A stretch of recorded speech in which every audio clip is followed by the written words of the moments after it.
overview of the accommodations for people with disabilities as part of that service. Yeah, I think if we ran into a situation with a specific audit, we would pick that up. That, what you're talking about, however, I think is fodder for a complete audit of its own.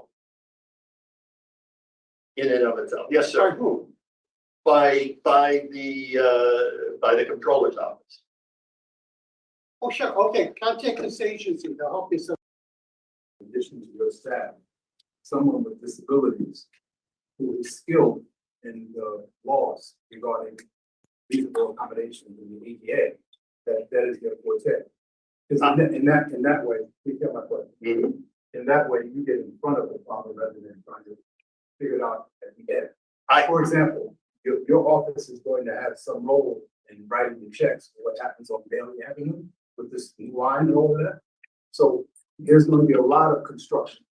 And there are going to be maybe some damage to some changes in some of the storefronts and things. And all that's going to take money.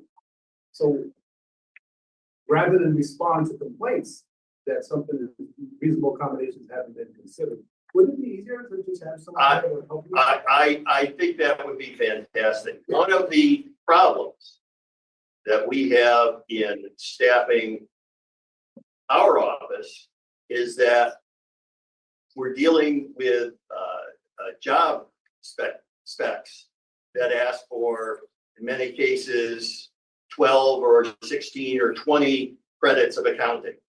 And if what we find, one of the problems we have is that people with any training in accounting, given the salaries that we pay, do better in the private sector. So if you know of someone who has an accounting background and wants a job, please send them our way. I mean, seriously, that's not an empty offer. There are jobs there to be had. But that's a problem. We seek to diversify our workforce in the office. There are many advantages to that.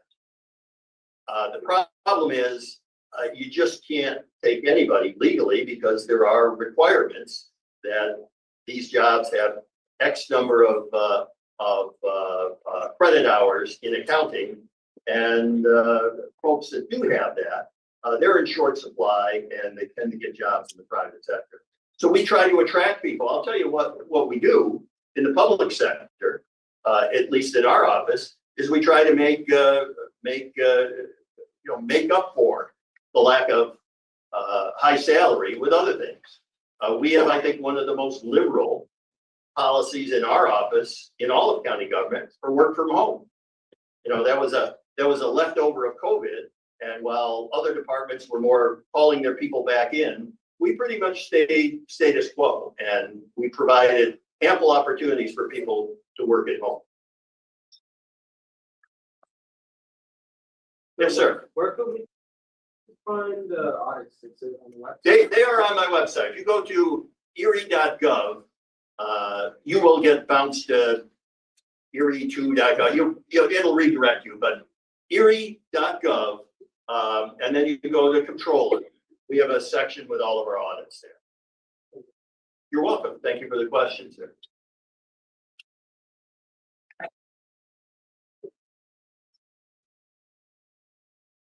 Fun fact about your next speaker, Betty Jean Grant, we share a birthday. I won't tell you who's older though. I won't tell you who's older. We share a birthday. The Ides of March, March 15th, just in case you're looking to buy either of us a present.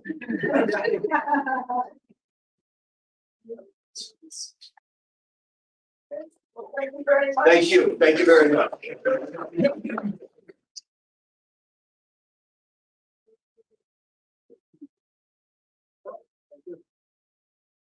So our next speaker is Ms. Betty Jean Grant, Erie County Legislature, District 2. Welcome. Thank you. Well, thank you for the nice invitation here and for the applause. That's some of you've been.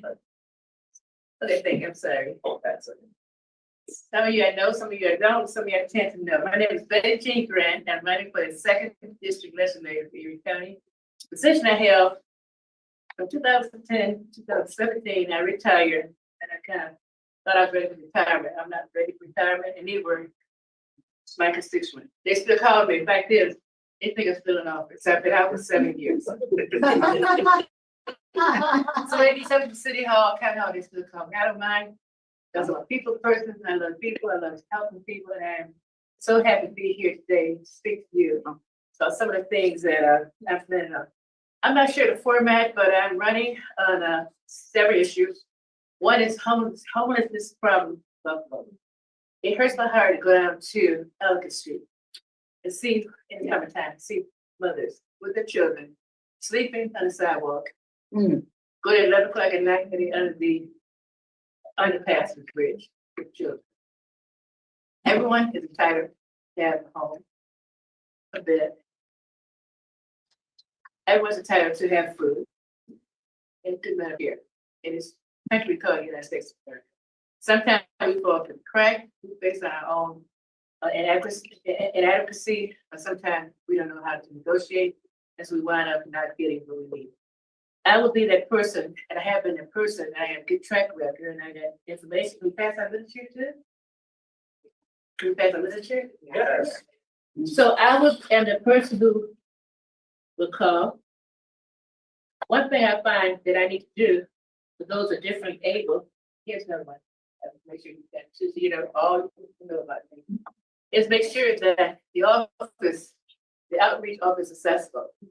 Right now, we have the second legislative district office in the Tricoke Main building on the 6th floor. So you got a parking space, you gotta get into the building, you gotta walk up the stairs, because the first floor doesn't have an elevator unless they put one in. Then you go to the 6th floor. That is not accessible. Let us give you the opportunity to go and to get services. So I will do like I did before, was have the office in the community on the 1st floor, wheelchair and cane accessible, so you don't have to worry about parking, and hopefully you don't have to worry about going upstairs. One of the things that I plan on doing. Another is issue of transportation. For those who don't know me, I'm the founder of We're Women Warriors, and we're the one who had that SUV 2020, going up and down the street saying, stay 6 feet apart, wear your mask, wash your hands. We did it for 2 years to ensure that those who were in contact with COVID did not get the disease or suffer from it. And we were able to work with Erie County to make sure we had masks, hand sanitizer. I gave out over 10,000 masks with the help of Brett Bailey from ABC Hardware to ensure that the east side of Buffalo, which was lacking in resources, be able to get those masks, get those gloves, get the hand sanitizer, and save their lives. And so I'm proud that we did that. And I also am proud of the fact that we did a lot of things unconventional. One time we were driving down the street, my daughter saw this bus shelter. And she saw a stove in the bus shelter. She saw nobody take the snow away from the bus shelter. And she said, well, why don't we get the snow from the bus shelter? And here I am over them, okay? And my daughter, she was 60. And we went to Ace Hardware and got about 4 shovels, and we went there, we shoveled the bus shelter. On East Ferry Street, we shoveled. And we was able to shovel East Ferry Street, Broadway, and maybe did Genesee Street. Because we knew that people who utilize the bus shelters need to have good access. City wasn't doing anything. The individual lived near them, weren't doing anything, and hopefully that had been resolved. There is a concentrated effort to make sure the bus shelters are clean. I think NFTA made a commitment to do that. So I'm proud to say that I have been a community activist for 40 years. I've been a business person on East Ferry and Roselle since 1980. Some of you might have babies who came in, grandkids coming in now. So I'm still there, 45 years still there. So any questions? I don't know how long I have at one time. You got another 5 minutes. Okay. So okay. Okay, well, I was just curious. Okay. You opened up talking about mothers and children under the bridge. Yes. What's your plan to My plan Example. is to utilize those vacant apartments in public housing that we've already paid for. That is heated and has electricity, we're already paying for, to put those mother, children, and other individuals who are homeless there for a period of 3 months. In 3 months, give them time to establish their residence, an address. And by the address, they can qualify for Medicaid, food stamp, and the other entitlements out there. And so what I would do is make sure that any public housing does not waste space, because whether the apartment is vacant or not, it's still heated. So we got Stuyvesant Center, I think it's on Elmwood. I think it's a 50% vacancy rate. Where's the money come from? Pardon? Where would the money come from Money go by. to pay for these housing? No, they don't pay. They wouldn't have to pay because it's public housing. We have already paid for it. We taxpayers support public housing. Yeah, so they've been public housing. It's like, this room is empty, it's still been heated. You need a place to stay, you come here and stay. It doesn't matter where you here or not, the heat's still up. Why are they vacant? You know, I don't know why they have such a high rate of vacancy. Well, they're not, and there's a waiting list. There's a vacancy over here, there's a waiting list over here. You tell me how they can't come together. You tell me when somebody need a house, is on a waiting list and they got a vacancy apartment, vacant apartment, and does not utilize it or not be given that. I know that people have been complaining about the rate of being accepted for housing. So I'm not sure whether their records or financial, whatever, but I'm hoping that those people are homeless and some of them might have income that can be used towards that apartment. If they have rental assistance. So why not work on the problem that you just identified, that there are these vacant apartments Right. that aren't, quote, being funded, and there's a waiting list of which people are not being taken off of, if I understand you correctly. So why would you not focus on that to get that movement going? Maybe because people on the waiting list have an apartment already. They're not in Elmwood, they're not sitting on the bridge on Elmwood Street. They're already in the apartment. About it. I'll go from the ones who manage the apartment. Who oversees that? Is it local, state, or federal? Well, there's a municipal housing authority, so the city oversees it. It's a federal, most of those public housing, federal housing, but it's managed by City of Buffalo. Through a board of directors and a commission. And you're running for what office? With Erie County, that's So have to be communication between you, the county, and city. yeah, I would like, there's a task force on homelessness that's run by, I think Separate Nami has one. I think City of Buffalo has another one, but I know Erie County has one, but they're not together, they're not coordinated. But they're not talking. They're not coming together, they're not planning, they're not collaborating. That's what I was doing, do a city county task force on housing. To ensure that there's any vacant housing, whether it comes from a county, whether it comes from a county perspective or a city perspective, that they be utilized. Yes, I know that you had said that the homelessness is I think that name was next, you next. me. Well, you didn't. Gee. You gotta take your turn, who's gonna be next, but. Don't fight over it. Look it up. So you mentioned about like affordable housing. Yes. So there are landlords who are making the rent skyrocket. How are you going to make sure that they're affordable? Whereas like it's costing an arm and a leg to get a 2-bedroom apartment. Right. And the landlords are making sure it's skyrocket. And another thing too, is that when you pay the rent and there's a problem, they won't fix it until like a month later. Right. So that's another issue. I was living in an apartment where my landlord would not fix anything, and my housing program had to get them off the list. But how are you gonna fix that problem where like landlords will take the money but won't fix nothing? It's gonna take an effort between the state, city, county, not to go to really help them with some kind of rent control. That like New York City has, the market generated with how much people pay for an apartment.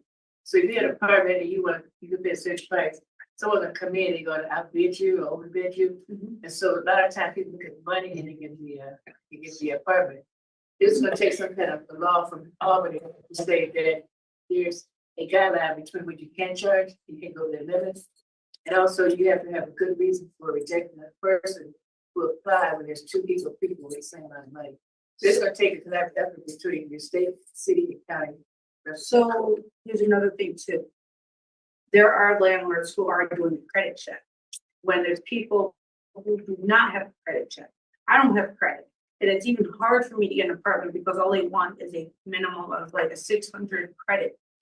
And they would do a background check. That shouldn't matter. If the person needs to live there, how are you gonna manage that as well? Like how are you gonna manage like landlord stopping doing the credit check? That's also come from legislation. Me and federal legislation cannot do, those county legislators generally think about health and wellness. We issue like Medicaid, food stamp, tax, those issues. For housing, it just, there's a state issue. It's gonna take intervention from your assembly person and your state senators working in collaboration with the city. Because the city pays a lot of the landlord, high license laws, and they have a law where you landlord you pay for a vacant apartment. So that can be managed, but it's gonna take collaboration between them to do that. And because those houses are different from public housing, they landlord have more freedom to charge and be more discriminating than people who manage public housing. So like I said, it's gonna take collaboration. It's gonna take you guys to form units. It's gonna take you guys to form organizations to work together, bring issues across. Yes, Robert. How are you doing, David? I'm doing well. How you doing? I'm good. Oh, yeah, well, we know each other. We run into each other in different places in advocacy and terms. And she's there, she wasn't called, she just goes because she did. So it's a pleasure to see you. And I'm saddened that you feel a need to leave retirement, come back to service. Don't be sad, you know, I was sitting there. I can hear You never stop working. You never stop working. Absolutely. But there's the current legislative, and you're in my district actually, because I'm in the legislative district too, right on the end, in Roslyn. Right. But I've never really seen something, Taisha. Well, we don't hear, I don't talk about anybody else but my race. I don't talk about any other candidate but my race because she's not here to hear, but she's not here to defend or to state. So I just want to focus on me and what I'm gonna do for my constituents, including you when I'm elected. Where's the money? Thank you. Thank you for inviting me. It's a pleasure, and I just look forward to being here. Legislator, and get things done, make things happen, and get it done. Thank you.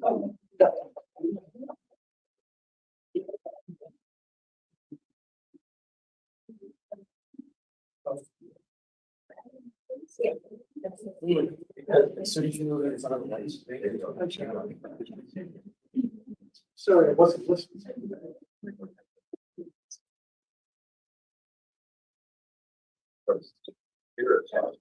Recording in progress. The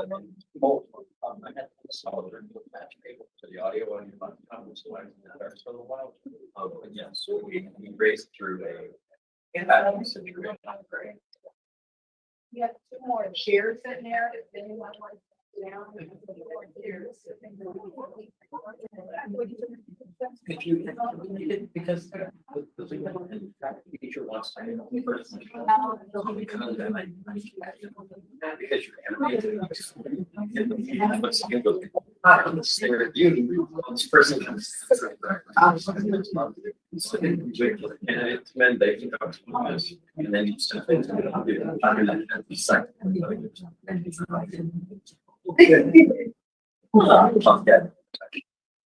We're gonna find out another.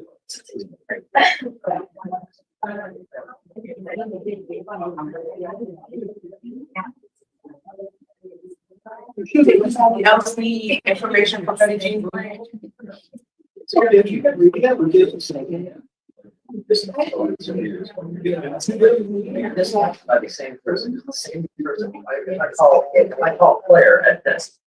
Whatever, she said, you guys were sort of. So our next is Christine Zarnick for Erie County Controller. Thank you. I'm Christine Zarnick. I'm a candidate for Erie County Controller. I am an accountant. It has been my profession more than 30 years. I've had my own practice for 25 years.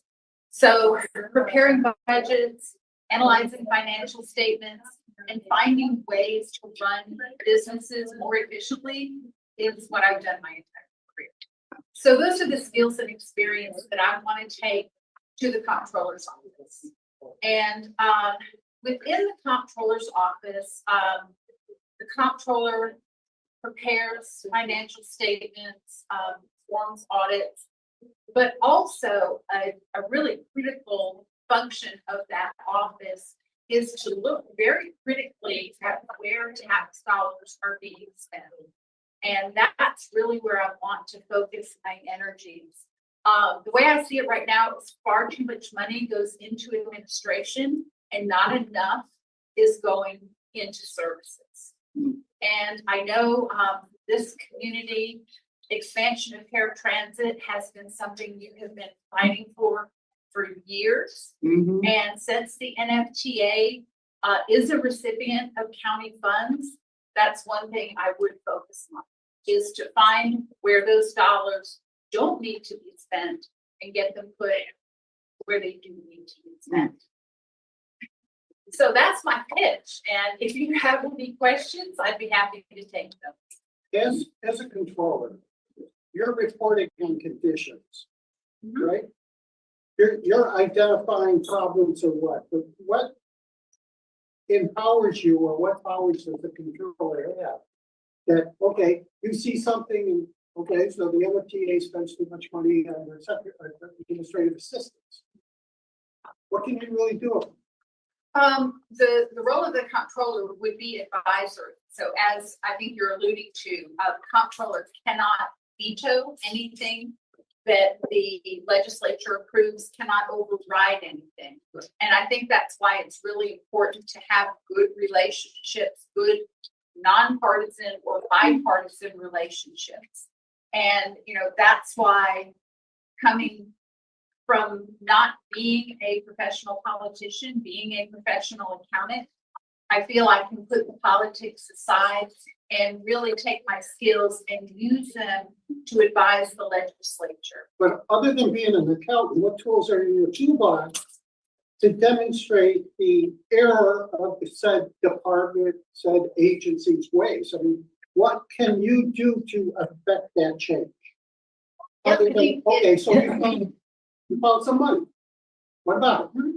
Yeah, you have to educate the legislature because they're the ones with the authority to either approve spending or to approve reallocation of spending.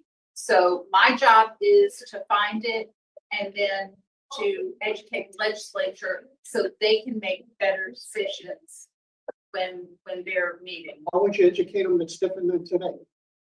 I think with my background, when I can show them that historically things are different, or taking a look at how other municipalities or other counties are handling the same thing, and if we're kind of not in line with the standard, I think it's a matter of quantifying and then showing them how it is. As far as the budget for this year going into next year, are there areas that you see already as, you know, you identify aspects of those budgets that you think you could have found extra funding, and how would that be used? Like, what are your arguments against the current comptroller as far as why the next budget could have been? Yeah, the next year's budget was actually just released this morning, so I haven't seen it yet. But looking at the past few years' budget, what I have seen is very large growth in administration, not just, you know, NFTA, because NFTA gets a lump sum of dollars.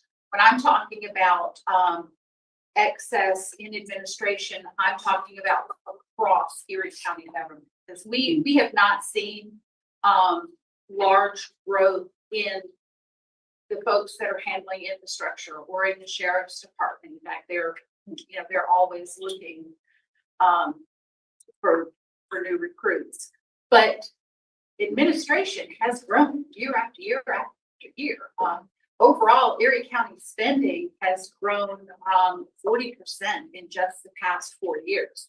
And I don't see that 40% going where it needs to go, but I do see big growth in administration. I guess a follow would be, how do you discern what administration costs are necessary to accomplish what needs to be done, where, you know, there's certain things happening, that are reducing workforces across the board on a federal level. So how do you balance that out? And when that's happening, how can you say we should eliminate or within our administration? Yeah, I would just take a look historically, you know, positions that have been added in just the past 4 years that didn't exist 4 years ago. Our population has not grown 40%, certainly not even close. So it's pretty easy to see which jobs are really patronage jobs and not jobs that are contributing to serving the citizens. Are you able to actually share that information? Sure. So why don't you make that public? I have been, as I've been out campaigning, and, you know, certainly once I'm in office, hopefully I'll be there. You know, that's something I'll share. As a past administrator, you know, salaries increases, rent increases, cost of stuff increases. And you know what? Even if services increase, there's also the increase of paperwork that comes from the state or feds or wherever the revenues are coming from. I mean, for us, the people, it would be helpful to say, you know what? This department, this is doing this, or this is happening here, because to just say to me that administrative activity is growing at a rate that I believe is not commensurate with the increase of service and programs. Mhm. Right, yeah, absolutely. And, you know, once I'm in office, that's one of the first things I plan to do is really quantify and go department by department and see what has been added and what has changed and determine what's necessary. You want to be elected, so if you want my vote, I'm not hearing a specific issue from you. I'm just saying, I'm hearing administrative costs are increases. Well, so is everything else. Right. My social security went, right? Yes. Okay, so what's that mean? Right, well, the spending in Erie County, you know, increase in 40% in just over a few years, far outpaces inflation or any other metric of cost increase. Well, what's that administrative rate associated to? Current structure, which hasn't changed? By current structure, do you mean Well, like the current number? administration in play, did they hire more people to Yes. do what? Or is this money that's going to support the current administrative No, workforce? These are additional positions that have been added. Well, I have a Yes, question. You mentioned NFTA a few times as funding for NFTA comes to your office. It's the part that you would on. I've noticed the thing about it, you have the ability to dig down into some of the, I'll call them inequities in the way some of the routes are set up. For example, there are routes that go from the suburbs into the city in the morning and then return in the evening, which gives people in the suburbs access to jobs and employment opportunities in the city. They can come here in the morning and then go back home Right. on buses. The inverse is not true.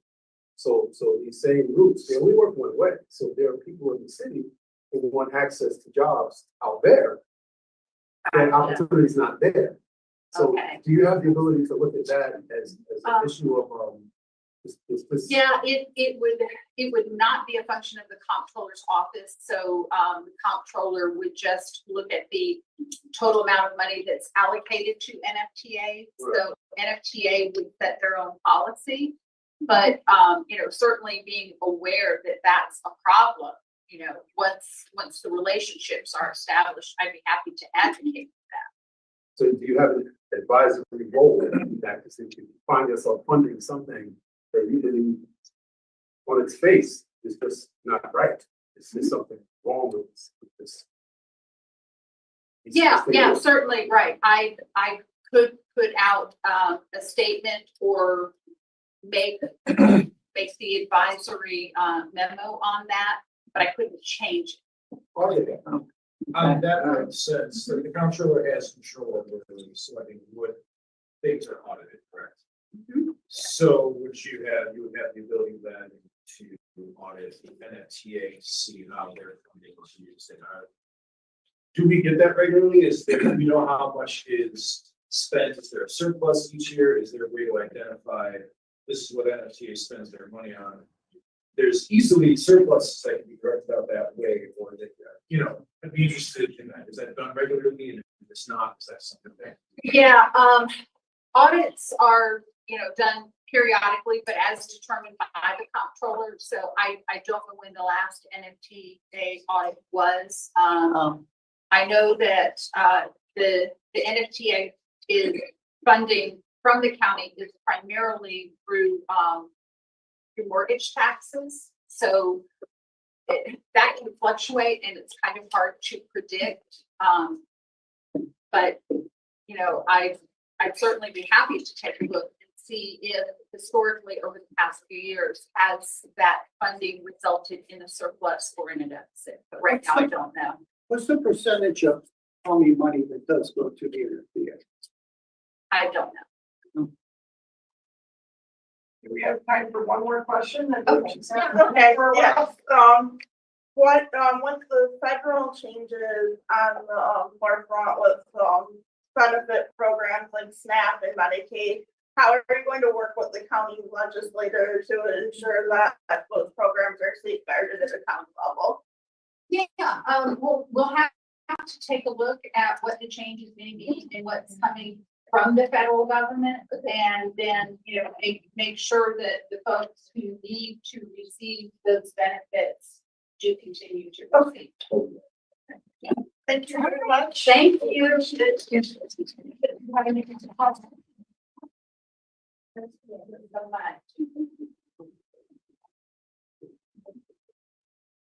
Okay, our next speaker is Mr. Dan Gagliardo, the Amherst, running for Amherst Town Supervisor. Hello, everybody, how are you? Then are you? Good, good. So I'm gonna read off this and then I look forward to having some questions, okay? Good afternoon, everyone.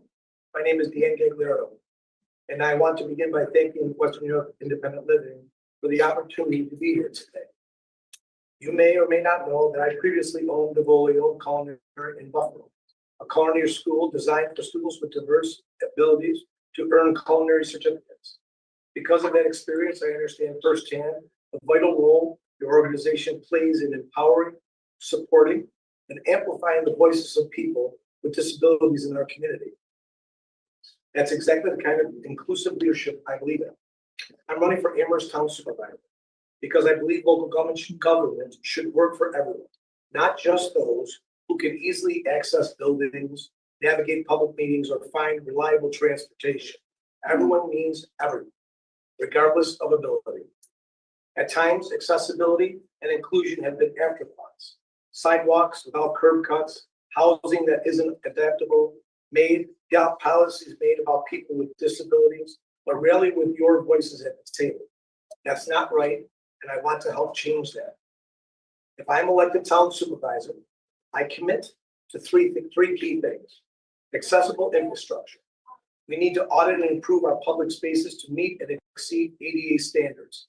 That means sidewalks, parks, and town buildings should be accessible, and we will work with advocates and our town's ADA coordinators to make sure we're not missing the mark.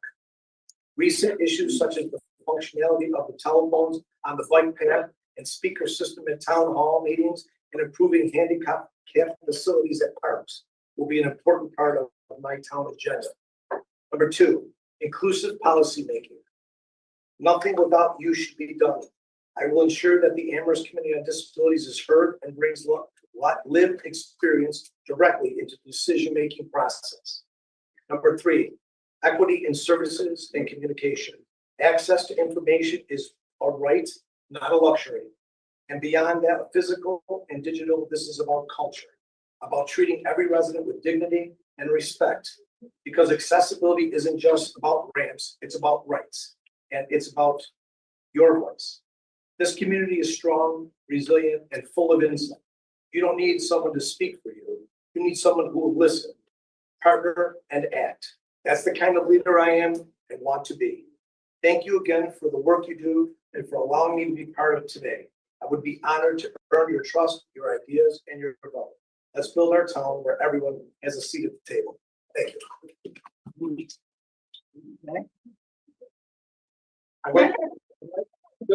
That's good. Any questions? Any questions? I want to say something. Before you ask that question, I want to say something. I just had a 20-minute conversation with Todd. That man will be on my team at town hall before anything is done, just to get his perspective, because that's one of the smartest people I've ever met. So I want to tell you, he'll be on my transition team to be part of my administration. Yes. I'm from Chihuahua, so I can't vote in this, but I'm curious. That's okay. I still like it. Okay. Big part of the conversation today is the questions and understanding how things work between budgets, controllers, supervisor, these things that people are proposing, speaking about, like you just said, how does your role interact with choosing how those things that you want to see happen? Is it pre-budgeted? How much control do you have with the money going into Amherst? You get to say and how it's spent. As far as accessibility that you want to see happen. What's your role? In the last few days, I've learned a few things about the NFTA. I learned that only Niagara and Erie County give them money. So if we're giving them the money, we should be at the table talking to them and telling them exactly what their needs are. Now, in my opinion, if we're giving you money, you should listen to us. And what we have to do is we have to prove what it is that we need. So that means that we have to get educated people in here to tell us what exactly your needs are. You know, I would be remiss in telling you that I understand all of your needs, because I don't. But I can tell you, like I said, talking to Todd and understanding just a few things that we talked about, I would be a strong advocate to making sure that this transportation issue is taken care of. I'd also be a strong advocate of the fact that why is there not somebody at the table from where you are helping us to make these decisions? Listen. Well, yeah, Amherst has a disability advisory committee. They do. And, you know, as far as public transportation for Amherst, it sucks. And I am an Amherst resident. Okay. But I do have a question. But to your point about transportation, before I want to say that, because you just said that, because you just made that statement, we're remiss because we don't understand why it sucks. I get it. That's the point. That's not my question. I know. My question is a little bit of a personal perspective. And that's at the fact that I'm recently retired. And it's all good retired people do when we start cleaning out the house. And all of a sudden I find out I got paint, I got electronics, I got chemicals, I got stuff from 40 years ago, right? And what do I gotta do? I gotta go to the city of Tonawanda to drop this off. And I go to the website, and I don't know if this, I'm sure the supervisor has some input, and I realize it's the highway department.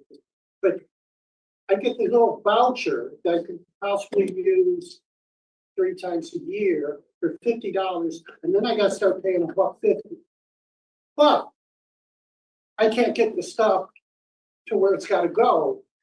I'm just wondering how come in Amherst, and can the supervisor impact on that to make something like that a little bit more amenable for those of us with disabilities, that I can't even get a bus ride, let alone pack up maybe 200 pounds of trash, not trash, but you know, hazardous chemicals, old stuff that have been collected because I just couldn't get it. I mean, what's your perception on doing something in that area? Okay, so you've got a bunch of questions there, but I'll try to answer all of them. Good. First of all, the highway department, I was just at another debate a few weeks ago. And somebody asked my opponent about the highway department, and my opponent said, you know, listen, that's an elected position. We really don't have much to do about that. We could just suggest. Well, I will tell you my position. My position is that we're giving the highway department money they're gonna do it with them. Yeah, That's the first thing. Second of all, the problem that we have right now is being able to get information such as yours to the appropriate people to get it done. The only way we can change this is by making it easier for you to tell us exactly your story. If we are able to figure out what it is that you need, it will be my responsibility to make sure that we have some type of avenue that you get that request out, and we will do everything in our power to make sure that you get that. One of the things that I am really, really big on about this election, I'm a business person. I'm not a politician. And in my role, everything that I do, I have to solve these problems because I won't survive if I don't do that. So I've got to give you access to tell me what's wrong. I've got to be able to go to the people that we can do this within our government to get you, to help you do what you need to do. And then if this seems to be a persistent problem with other people besides yourself, then we have to build something so other people can get that as well as you do. The problem we have in Amherst right now is there is no central location for information. You can't, it's too hard. It's just too hard. So to answer your question for me, is I would want to know about your issue. I would want to make it accessible so you could get that issue to me and to my team. I would then call up the highway department and I would figure out how to get what you need done. But then on a bigger scale, I've got to be able to figure out how I do that for others, not just you. And if that's the issue for it, then we build it into our budget. We build it into the things that we need to do.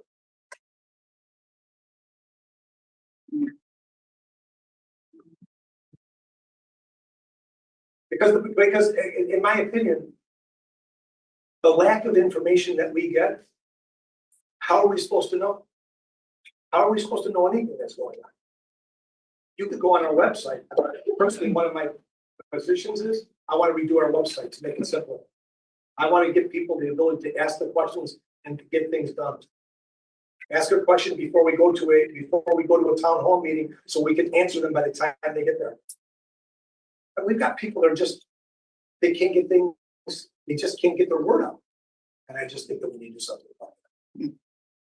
We have the ability and we have the capabilities to do exactly what you're asking, but I got to know about it first so I can do it for you.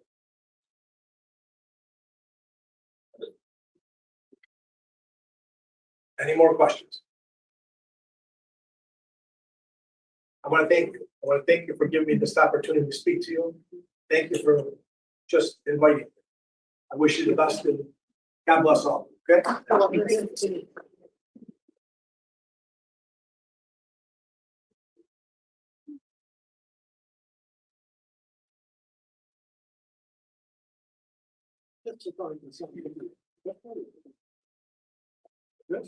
Yeah, I know. Listen. So, I was there. Thank you, guys. I appreciate it. Thank you.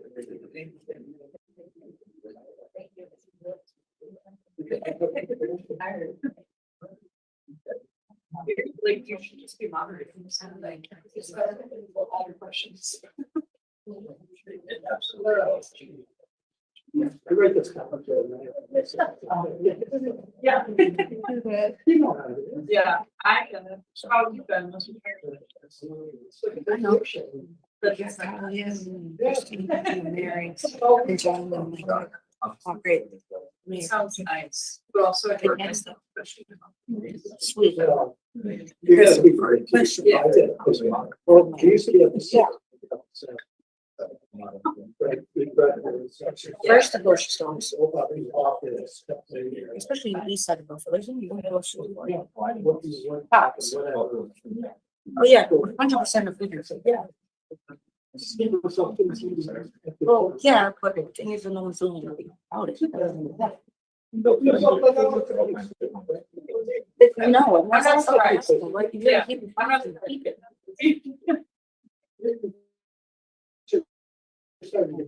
Well, there's like some crazy people that have time with a certain politician that Yeah. I would like for.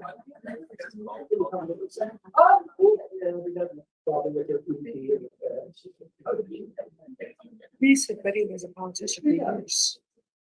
Right? Betty was a politician for years.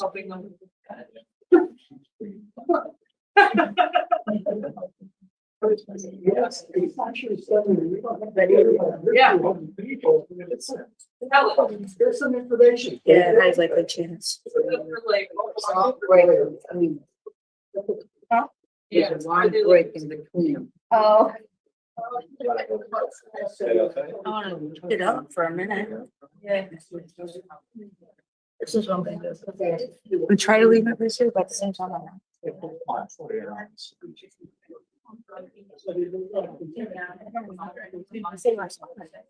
Oh.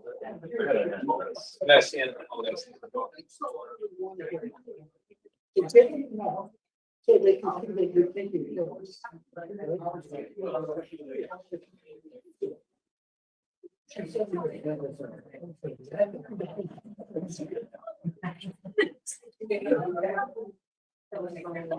No, not this. Since I got to go out with you, pushing. I love that. Before we took you to stage must be. That's awesome. What? Gotcha.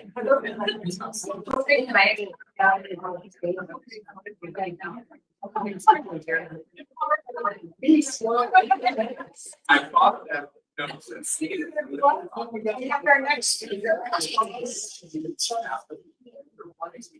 We have Ms. Christina Coyle Lentz, who's running for Erie County Legislature District. Welcome. Thank you very much. District 5. So it's District 5. So I want to say thank you. Thank you for the invitation. Thank you to everyone for being here. And especially thank you to Western New York Independent Living for orchestrating this opportunity for us to come in and to meet all of you. So District 5, because someone asked, that actually begins right, not up too far from here, right up the road. And it's in that area near where Main and Bailey come together. So it's that corner of Amherst across from UB. And then it continues down Main Street roughly to Hopkins. It goes over to Cheektowaga, and then it cuts up north. It goes all the way to Willow Ridge. So it's a rather unusually shaped district. And it encompasses a great deal of diversity within that district. So what I will do is I will give you a little brief introduction to myself. And one of the things that Todd was saying is that I should say, hey, I am one of you. I've experienced a situation here with my right hand that is my dominant hand, and I have a loss of use that I am working on with this, and I wear this to support myself in my day-to-day work. I'm going to give you a little bit of my background so that you understand who I am as a person. I worked in different jobs over roughly a span of 15 to 20 years. I worked selling office supply contracts. I sold Yellow Pages advertising, if anyone remembers when there was the phone book. And I also worked in medical sales. I worked in medical and surgical sales. And during those years, I earned an MBA going to school part-time. I share that with you because I feel that there's a strong, I feel a strong need to learn as much as I can and do as much as I can to be a good contributor to our community. At that time, when I transitioned out of that sales world, I started doing some consulting work. I had an aging mom who needed daughterly support, and I was it. And so I was able to be a fully present daughter and work my schedule around what my mother's needs were in her later life. And as I was chatting with Todd, I realized that my mother's lack, the diminishment that she experienced in life is what many people experience at different stages in their lives. And I did all of the things I needed to accommodate her with us in our home and all of the things that we did, including, a transport chair, wheelchair, when it was needed, assistive devices, walkers, even, just things for her to be able to pick items off the floor. And I lived helping her through those years. Also during those years, I went to school again and I earned a degree in creative studies. And when I say that I earned a degree in creative studies, why that's important is what I bring to you is this background in business and understanding of business. So as a legislator, I will be able to help make decisions that will support the community of individuals that Western New York Independent Living serves. And with the creativity background, what that does is that gives me the skill set and the knowledge base to work with people across differences in such a way that we can collaborate and come up with creative and innovative ideas to meet needs. Because sometimes that's what's needed, is it might not be a this or this, it might be something where we're blending and we're coming up with something new that could be a synergy idea.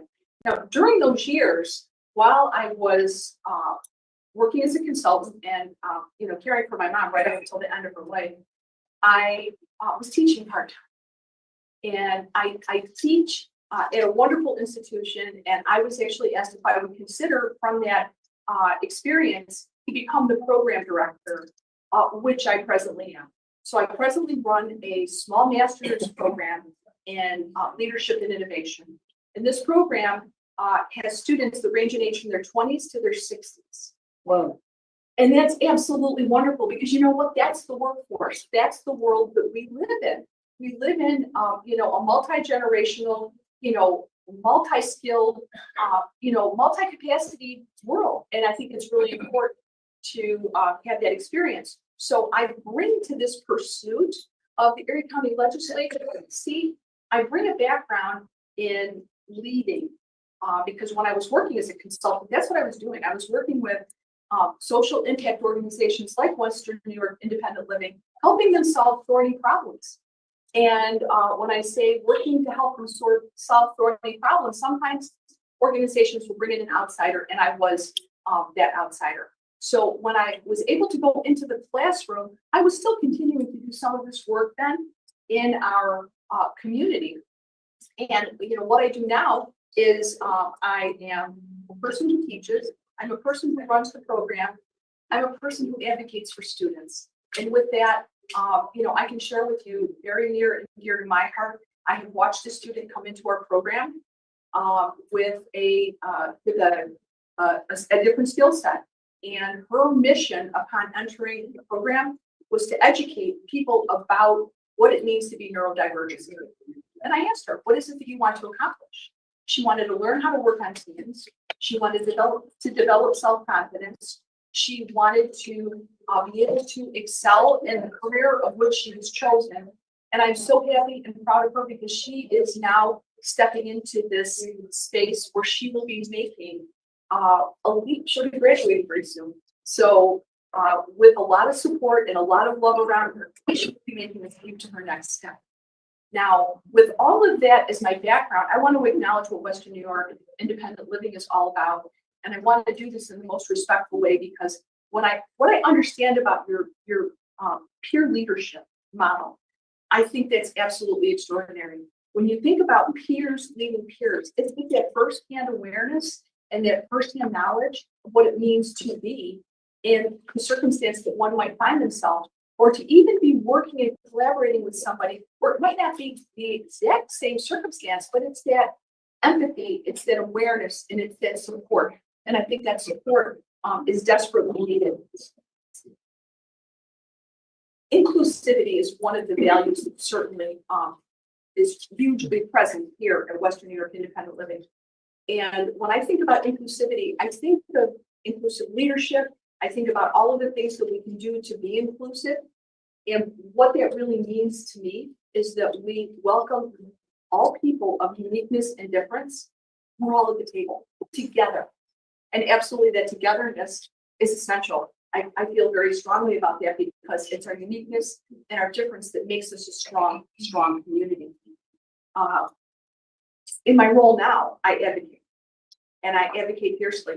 I probably learned the most about advocacy when I was helping my mom through her aging years. She made it to, a ripe age in her 90s. She lived a blessed life. I learned a lot about advocacy, and sometimes that means you have to stand up with love, and you have to be kind, be respectful, and be firm. So I did learn that about advocacy. What I do now in my job is I advocate for students, because there's times that students will confide in me something that they might be dealing with in their life, and it's up to me to help advocate with them, for them to self-advocate for what they need. And sometimes I get involved in helping connect them with the right department. But at the grassroots of this, I think that when we teach people how to how to be empowered and how to feel empowered, I think we've done a good job with that. There are a couple of things that I want to acknowledge about the district that I'm running.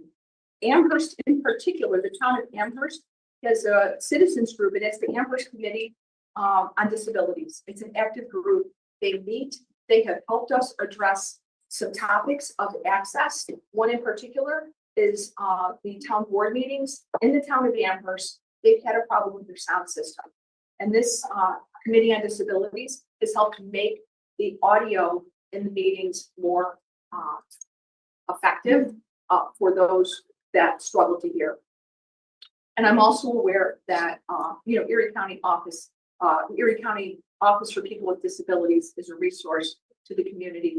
What I could share with you that I would find is my priorities from the research that I've done and from the conversations that I have and from my personal experience is that I think there's some issues with websites, with accessibility, and I think everybody deserves access to information. And so I believe that we have to ensure that all websites meet accessibility criteria for individuals who may need the access to meet their interests.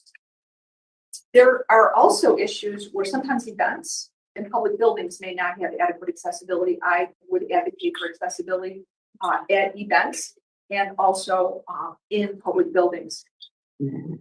There's been some question, and I've been reading a little bit about this and hearing too, about safe housing that accommodates unique needs. I think everybody deserves to have a safe home, and they deserve to have a home that has whatever it is they need for their accessibility. I mean, it could be any one of a range of things. And also the service is so that in the case of a person who has an acquired accessibility, because it happens at any point in life, they want to stay in their home. And if it means, if it means creating something inside of the home for that accessibility feature for them to stay, that is better for the family, it's better for the individual, and it's actually better for our community. I am aware that, the transportation services can be an issue. Transportation, actually, Todd briefed me a little bit. And so the transportation is a huge issue because people want to be able to contribute to the community. They want to be able to get to work. And so we have to have access to transportation for people in our community who have, differing needs. And with that, I would advocate to ensure that these needs would be met to individuals in the community of all abilities. And I think the notion of work, I would just say for anyone that wants to work, I think that there's a passion and there's something in their heart that they want to be part of a community, they want to be part of an organization, and that can bring a great deal of personal fulfillment. As I mentioned, I'm watching the student with her excitement as she is bursting into her post academic world and looking at how she is going to step into a role that is perfectly made for her. And so with that, I think we have to work together to create the best world that we can for all of us, because we're all here, we're all present, we're all part of our Western New York community, and I think it's incumbent upon all of us to build on this. With that, anyone has any I'd like questions? to know why you want to be a legislator. Why do I want to be Why do elected? you want it? I mean, you got a pretty fulfilling life and all that other stuff. Todd gave you all that information to say anyway, so that's great. But He actually I want to didn't. know why you want to be what made it for you to stand up and say, I'm going to go through all this crap and try to get this job. I like the way you cut right through that. Okay, so if you had asked me a year ago if I would have been standing here, I can't tell you that I would have said yes, okay? So why do I want to be a legislator? A year ago right now, by the way, I was helping my husband recover from a pretty major surgery. He had to have a descending aorta and valve replaced. And so also realizing that was, an experience, a wild experience in that. I've always been a good citizen in terms of my, staying attuned to issues, read the paper. when there was a paper that was published every day and the news was in the paper. This paper is still published 6 days a week, but the thing is news is now fragmented. So I've always been one to consume news from whatever medium I needed to. And I had personal experiences in my life out in the town of Amherst where I personally felt like our government wasn't always listening to us. And when you can imagine knowing that you know how to do something and you're watching people make their case in a space where they're not being heard, individuals make their case, they ask their questions, they do their due diligence, they showed up to vote. And so why I'm doing this is I'm committed to being a leader that listens. And I promise accessibility to me, to each and every one of you. So why am I here? I'm here because it's my time to serve. And when I say serve, I mean that. It is to serve the people. To serve the people of District 5 in Erie County. And I think that's really important. I beg your pardon, sir? Who's your opponent? Who's my opponent? It's current legislator Jeannie Vine. Oh. Sir, I see a hand in the back. I'm looking at a bus schedule, Yes, bus number 46. okay, It comes into the city from transit uh-huh, in the morning. okay, A couple of times it comes in the morning. Then in the evening, it returns from downtown Buffalo to transit. There's no bus that comes from downtown Buffalo up to transit in the morning and returns from transit in the evening. So this is a pattern that I'm seeing around Buffalo with all of the burbs. There are these buses that leave from the suburbs to bring people into the city, employment, yes, jobs. Yeah. absolutely, yes, But the opportunities for employment in the areas where the buses are coming from are not open to people in the city who might require the same thing. That we're all paying county taxes. And I'm informed that county taxes are supporting much of NFTA. yes, This gets approved by the legislature, yes. their budget. So would you commit to looking into these kinds of issues? Because these groups should be both ways. I mean, I help people get jobs. I've run into a situation where a person had a really great opportunity out in the burbs. He could have gotten enrolled in a program, and when he got done with his program in auto mechanics, he would be guaranteed a job out on transit, working for a dealership, paid internship, everything came along with it. Big problem, he couldn't get out there because only people that were being serviced, the jobs, I guess, for the people who already live out there. People in the city can't get there. So what do you think about this? It just seems like it's just patently unfair. I would submit to us an examination of that for the purpose of making a change. And I can tell you that that was personal. It was my mother told me a story when she was in her 20s and she lived in Lockport and would take a bus to get from Lockport to the airport to work. Oh, geez. And to get home, she had to go from the airport to downtown Buffalo with a really long wait to get back to Lockport.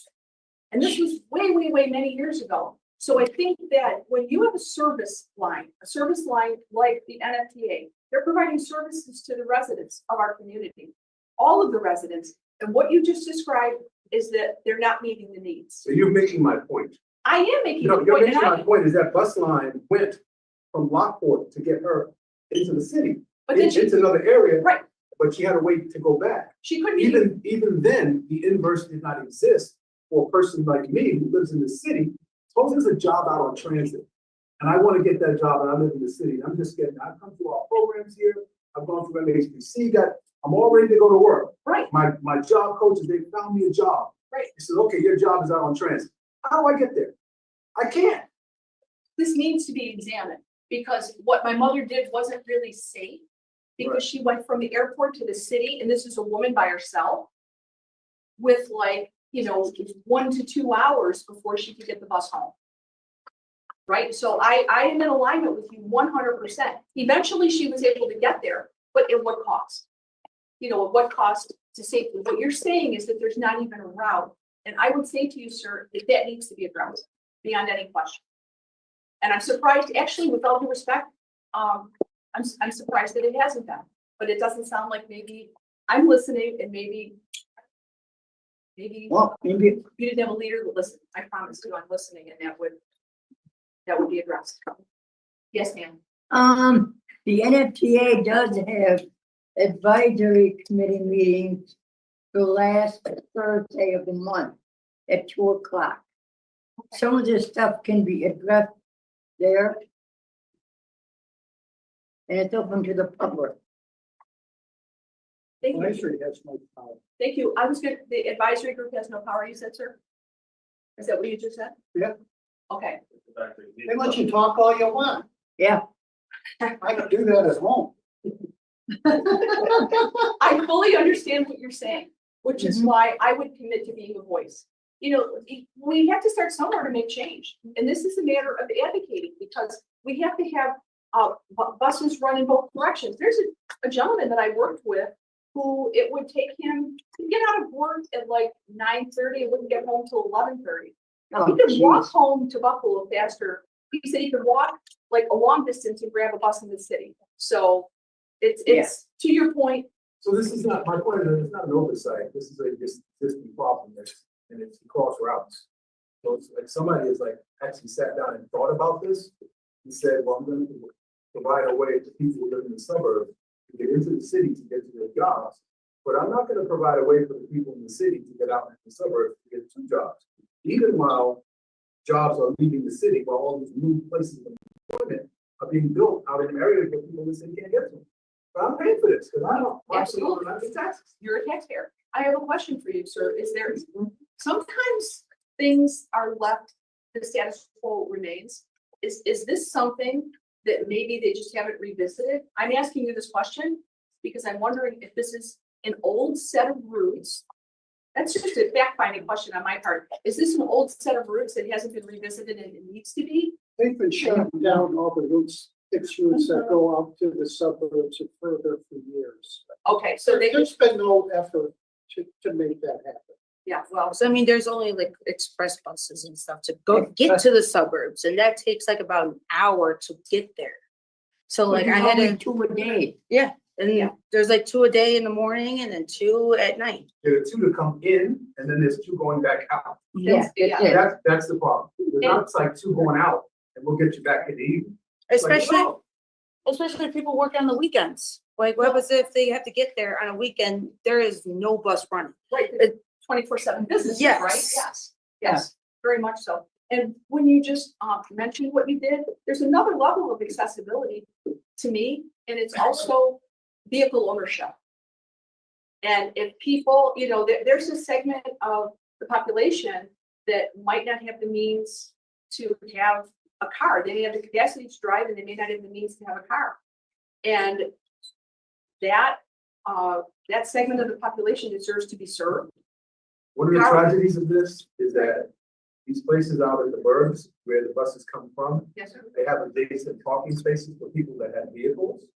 So that's another tragedy here, is that this is more for convenience of people who live in the suburbs, not out of necessity, out of convenience.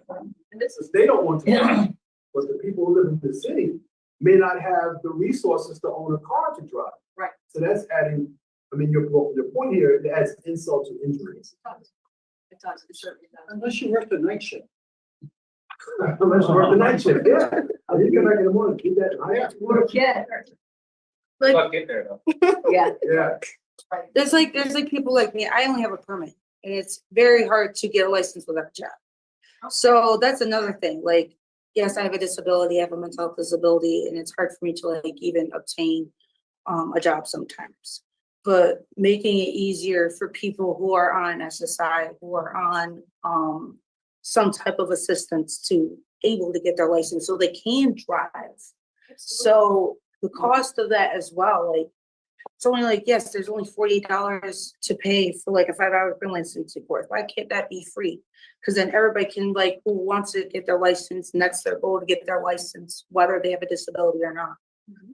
Why should they even have to pay, where they could just go to a school that is New York State certified to obtain a license, and then they only gotta pay $10 to do the driving test.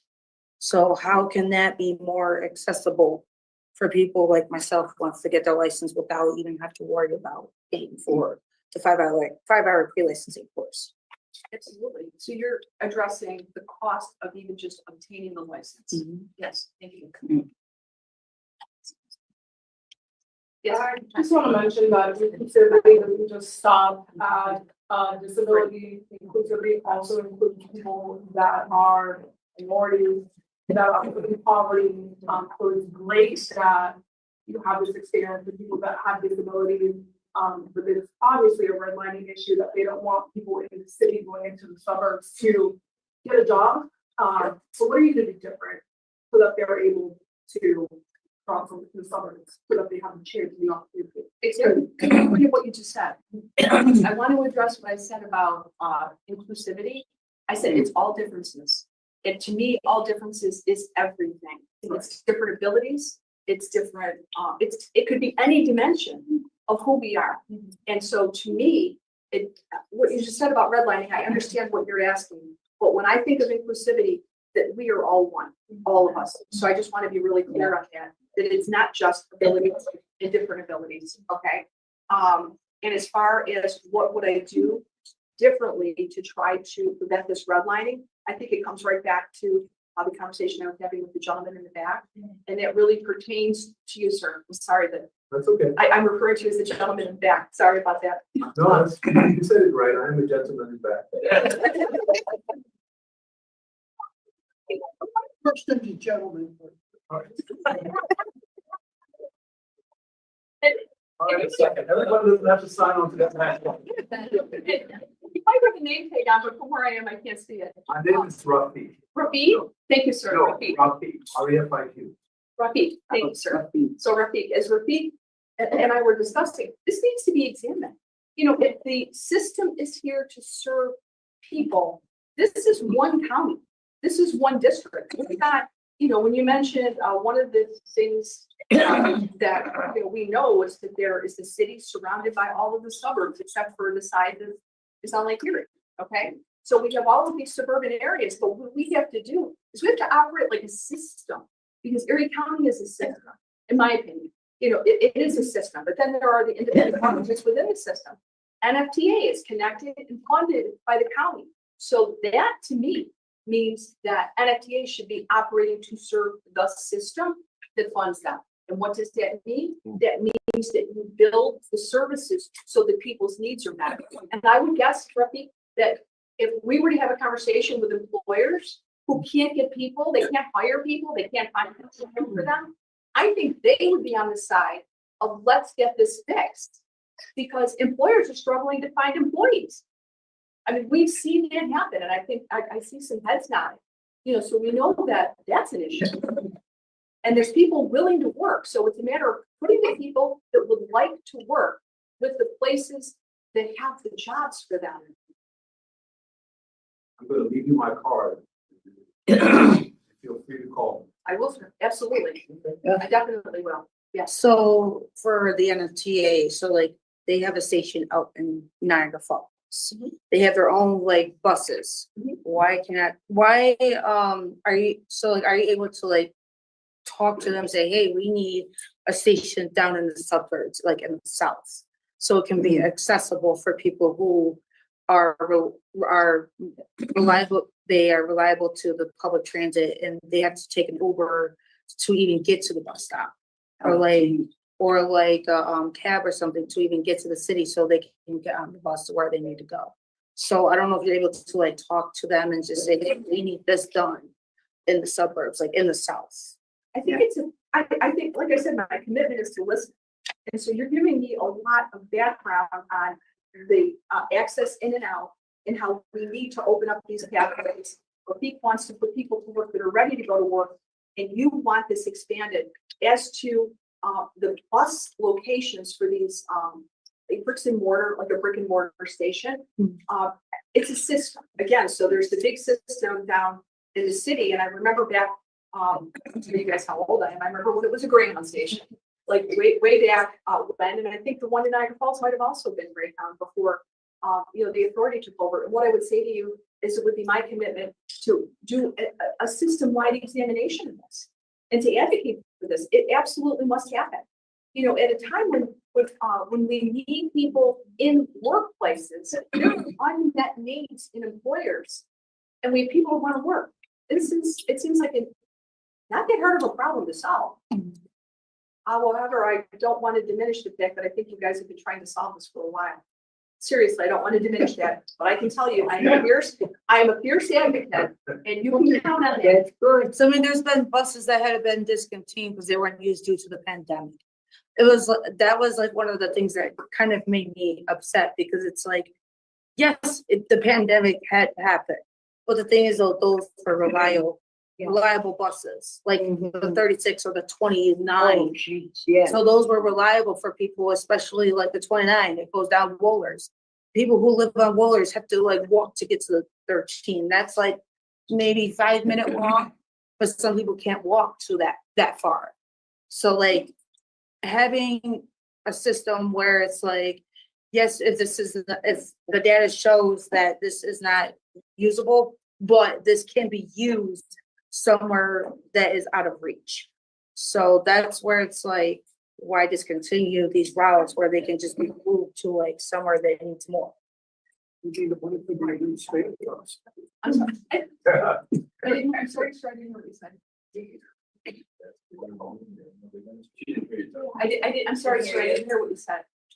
Oh, it's a comment regarding the people that are running for control. I just said that they need the money for the 40% administrative costs. Thank you very much. One more question. Okay, last question. The lady over there had her hand up for other. Oh, no, it's okay. My question was answered. It was? Yeah. I'll talk to you afterwards. Okay. I'm sorry, I didn't. see Oh, you. yeah, no problem. Yeah. Thank Well, you. Thank you very much for your time. Thank you. Banners and everything.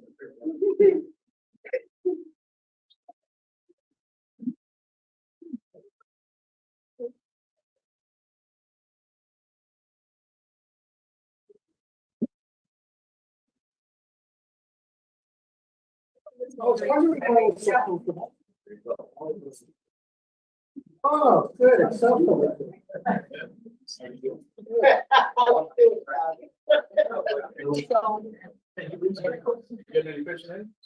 Yeah.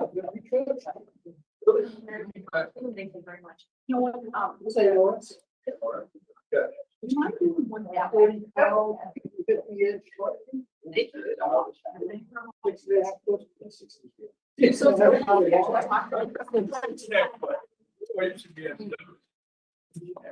Is it okay to talk?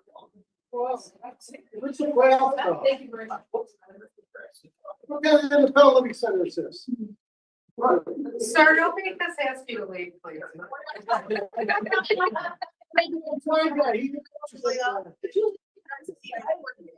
I am, we have been, Dr. Masters in Public Administration.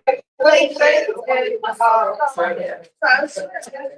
what was your idea of like? We have a little break in our speakers, so I'm going to ask Lucia to talk about our Independence Express and the services that they have available for voting. What does that mean?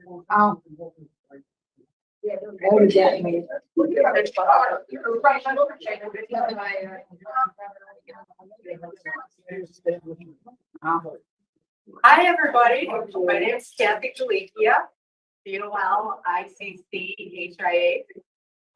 And I am the director of Independence Express, the transportation department here at Western New York Independent Living. And we have 7 vehicles on the road that are all wheelchair accessible to serve Erie, Niagara, Genesee, Orleans, and Wyoming counties. Whoa. Unfortunately, right now, we only have 2 drivers. However, we have 3 more coming in right now. So we're very happy and excited to be fully staffed again for the first time in almost a year. Work for the NFPA. Excuse me, sir? Work for the NFPA. Oh, So we offer different kinds of transportation. We have, family support services, which is for people who are eligible for OPWDD services and live with a family member in Erie, Niagara, Genesee, or Orleans counties. That provides up to 6 free round trips free to the individual unless they have a self-directing budget. Yes. That it has to come out of their self-directing budget. We also, with that program, can provide bus passes for people who are eligible. Same criteria, they have to be OPWDD eligible and live for that program, Erie or Niagara counties. And I just found out recently that there is bus service in Genesee County, so we may be expanding that. We'll check and see. Yeah, but don't they have dial-up bus? I'm not sure what they have. I just found out that there's actually bus service there. So I'm looking into that with our director in Batavia right now. Okay. Okay. Also for the OPWDD program, if people are not able to use the bus and they use paratransit instead, we can provide a Pell pass for them per month. Okay. We also have fee for service transportation, which is at a fee of $20 each way plus 50 cents per mile traveled for a one-way trip. So a round trip, if you go 5 miles, it is $45. Now, to some people, that sounds like a lot, but if you go to, I heard it called this at our aging conference.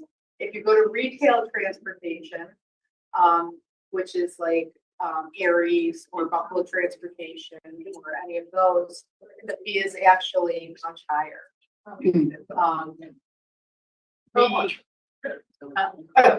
It's about $70 to get on their van. Whoa. Yeah. And that's one way. So it is significantly less expensive comparatively. It's based on wheelchair transportation, so it's we have to charge everybody the same thing. That's why that price is a bit higher. We also will begin providing Medicaid transportation again soon.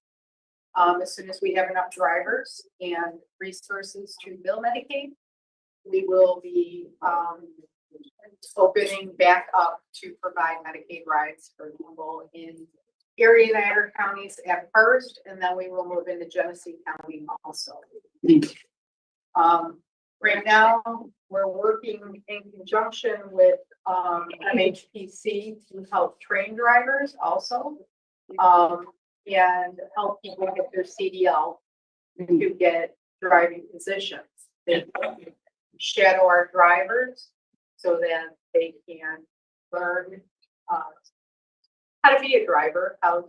And when they come with us, they're going to learn IL philosophy. They're going to learn disability etiquette. They're going to learn to treat people with dignity and respect rather than what we hear many people on taking Medicaid cabs now.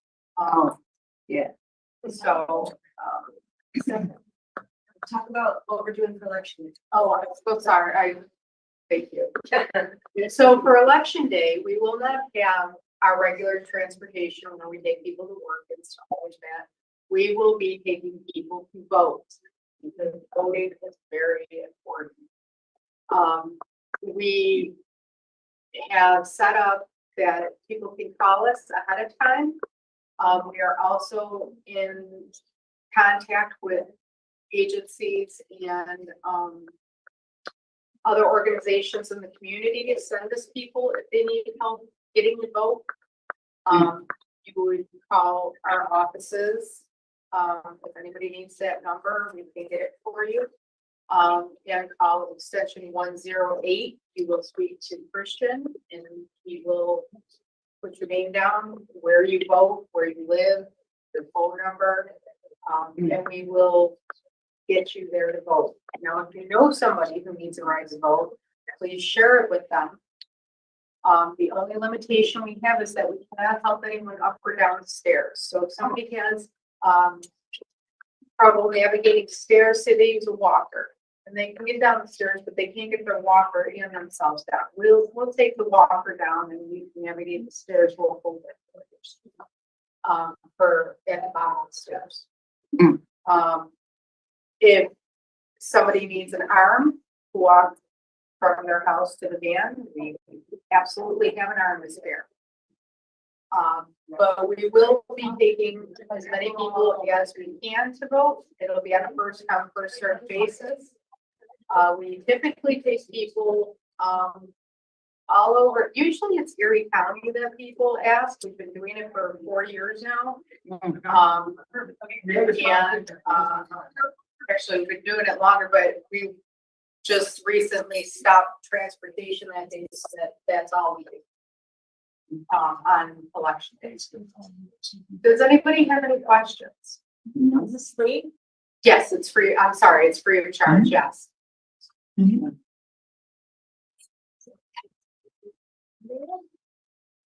All right, thank you so much for your time today. Yep. Hi, guys, Hi. and my friends on the internet, however many tens of you there are, right? Did you get to 10? My name is Todd Bark. I'm Chief Policy Officer at West American Independent Living. And they want me to come and talk to you about voting. Oh. And I think that's really important. I think if we're giving you knowledge about candidates, hopefully everybody's here has learned something about the candidates that came today. But we got to help people carry it out. Carrying it out is by casting a ballot. Right? Yeah. So in order to cast a ballot, you have to be registered to vote. If any of you are not registered to vote in this room, raise your hand. You're just raising your hand, for example, you're not registered to vote. Gotcha. Okay. So if you know anybody that needs help in registering to vote, right? The senator is happy to help them, but in order to vote in this election, it's got to be done by Tomorrow? What was that? Tomorrow? It's 21 days before the polling date. Oh. So Okay. yeah, we're not there yet. We're like Monday or Tuesday of next week. Oh, okay. Right. Now, you then find your polling place. Now, under federal law, your polling place must be accessible for you, and there has to be an accessible way to cast your ballot. In Erie County, which is where the Buffalo Meet the Candidates Day is, we are still using the AutoMark machines. I know they're getting old, they're getting crusty, and hopefully, new equipment will be available soon for you to use. Erie County did buy a whole bunch of new machines from the ESS catalog that looks like a big television screen. Oh. Right? And you can navigate it with a little controller and it talks to you and you can select your candidates. Oh. However, the State Board of Elections apparently, for whatever reason, isn't allowing them to use them yet. So we're still using our existing system. So if you go to your polling place and it isn't accessible, you can't get in. Or you get in and you ask to use the accessible ballot marking device and they tell you that you can't or that you shouldn't. You get a lot of stories about poll workers saying, "Oh no, that isn't for you. That's for the blind people or that's for the really disabled people." If you want to use the ballot marking device, anybody who requests it can use it. Right? It's got to be set up. It's got to be plugged in. It's got to be ready to go. It's got to be put in a position where they can't see who you're voting for. Okay? If none of those things are true, one of those things happens, I want you to do two things. First, I want you to call the Independent Living Center and talk to me or any of the managers and tell us what happened at your polling place on the day of the election, right? I take calls from the time polls open until the time polls close. 6 a.m. in the morning until 9 p.m. at night. You're here all day long? I take calls. I never said I was here. Because you might call me and say, I'm having a problem with my polling place, and I will get in my car and go over to your polling place to help you. Oh, While I'm doing that, I'm most certainly not here, yeah. right? Yep. But somebody can call me, someone can call my extension, it'll forward to my cell phone when I'm not here. So Oh, while I'm helping you, I might be helping somebody else. Yeah. Right? Every election day, there's always a couple. And most of them are either the first thing in the morning because somebody wants to get up and get ahead of it and vote at 6 a.m. I love those people. Or after everybody works, like within the last couple of hours before the polls close, right? But we will help you. We will also help you file a complaint with Disability Rights New York, who still has the authority to file complaints with the Board of Elections on behalf of the Help America Vote Act. Right? It's called Protection and Advocacy for Voting Access, PAVA. Okay. Right? Now, you can always do that yourself. You can call the DRNY public number. You can look that up. It's easy to find. But you'll get a general a call-in person, like an intake person you call here. If you call me and we help you and we take notes and write notes for stuff, we can get that right into the hands of the PAVA guys. Right? And anybody here, who knows Gracie Chambers? I know a couple of people. a lot of people do. Yeah. Yeah. Gracie, Oh, yeah. Gracie filed 3 complaints against Niagara County Board of Elections on how they handled the way accessible voting is done in their county. Now, they have a completely different machine, Oh, right? But Hava made them have a hearing. And she changed the way a bunch of polling places were designed because she complained. So if you go to vote and something makes it harder for you that you're entitled to under law, we're here to make sure, 1, that you get your vote in, right? And 2, that we complain about that to the powers that be so that it never happens again. Now, I want to do a little bit of rule busting because my friends at Board of Elections would be very sad with me if I did not, right? If anybody knows anybody who votes by absentee ballot, right? oh, I do. Let's be very clear. Absentee ballots are always counted. They're not only counted in the event of a tie or within 2% or 1% of somebody winning. They're always counted. What the difference is they may not be counted on election night. So if you expect your vote to be one of the percentages that appears on the news, right? The night of the election, probably not. It takes the counties a few days. As a matter of fact, they had 30 to certify the election and count all the ballots. And that's absentee ballots, that's military ballots, that's affidavit ballots. I'm going to talk about that in a minute. Right? It's all the ballot types after they've been verified, and then there's a final count, and that's who won the election. So please encourage people to vote whatever way they want to vote. I myself am going to tell you, I always want people to vote in person. I want people to see me going into my polling place and casting a ballot. And man, it's a lot easier than it used to be. Because I would go to polling places with the old lever system, and I have to request them to find the crank handle, right? And it got so bad, at one point, Board of Elections told me what box, there's numbered boxes that are sent to the polling place, what box the crank is kept in. So I would go and say, okay, you gotta go and get the crank out of box 2. And they go, how do you know the crank is in box 2? I'm like, oh my God, just go look, will you? And they go to box 2 and they find the crank. And then of course they have to crank it down. And this isn't something that happens in 2 minutes. It takes them like 5 minutes to do. And the machines are old and they're creaking and everybody's watching how they're making this thing change for you. And then you roll in, you pull the curtain, you pull the levers, and then when you get out, instead of leaving it like that for the next guy, Yeah. Because if it's accessible for me, probably accessible for a standing person. No, now they gotta change it back. They gotta put the crank back in. They gotta do it the other way. Now I gotta watch them cranking it up. It take forever.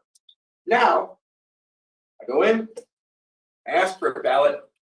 I roll over to the ballot marking device. I feed the ballot marking device in. It reads it, and it presents the races to me in Erie County one at a time. There's some keys I can press if I want, or I can touch the screen if I want, select the one I want. When I'm done with all the races, it gives me a summary. Sure. And when I'm happy with the summary, I push the button and it marks the ballot for me. It's a inkjet printer, it just marks the circles.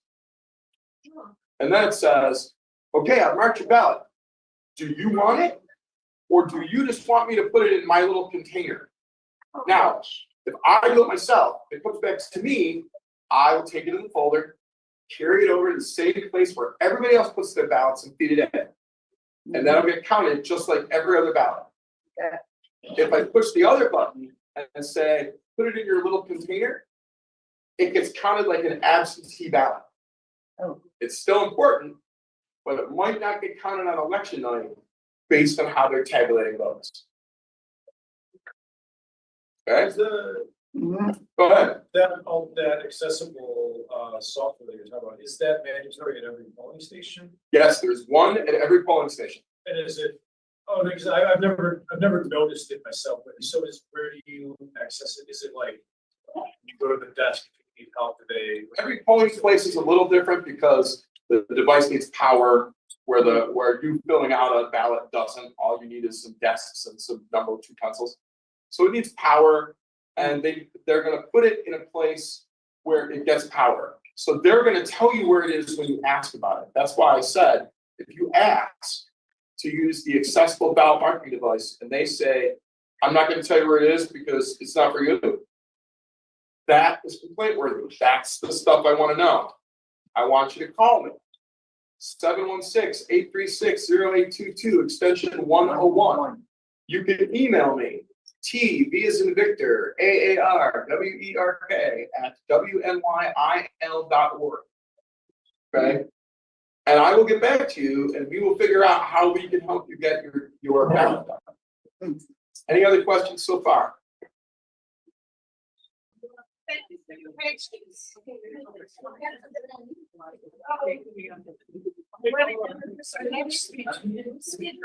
Mary Dormer is running for Amherst Town Board.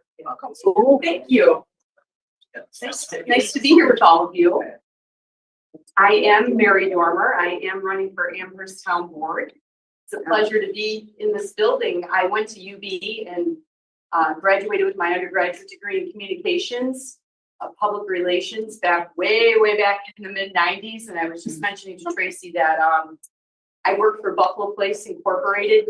It's a not-for-profit business improvement organization in downtown Buffalo. In my first professional job, but I also worked for AmeriCorps, and we collaborated with a lot of the local elementary, middle, and high schools, and we went into classrooms, and I had the opportunity to work with students with disabilities, and that was quite an honor. I am a devout Catholic, and I believe that we are all made in God's image, and you are perfect just the way you are. Yep. And I have a cousin who I grew up with who had Down syndrome, and he and I had a very special relationship. And I learned more from my cousin Billy about just how perfect he was as an individual with Down syndrome, and that there was nothing wrong with him. I sort of looked in the mirror and thought, what do I need to do to improve? Because my cousin is so happy and so joyous. So that really was my first exposure to someone with challenges, with life challenges. And so I actually, my cousin is no longer with us, but it was a gift because I learned so much of what it meant and the struggles that my cousin had. So from a very young age, I was, I had a gift of being familiar with someone with challenges. So moving back into, you know, my post undergraduate years, I worked for Buffalo Place, like I said, and we ran events in downtown Buffalo. But I got to go out on my lunch and meet all sorts of people from the homeless shelter in downtown Buffalo. And at the time it was on Goodell Street.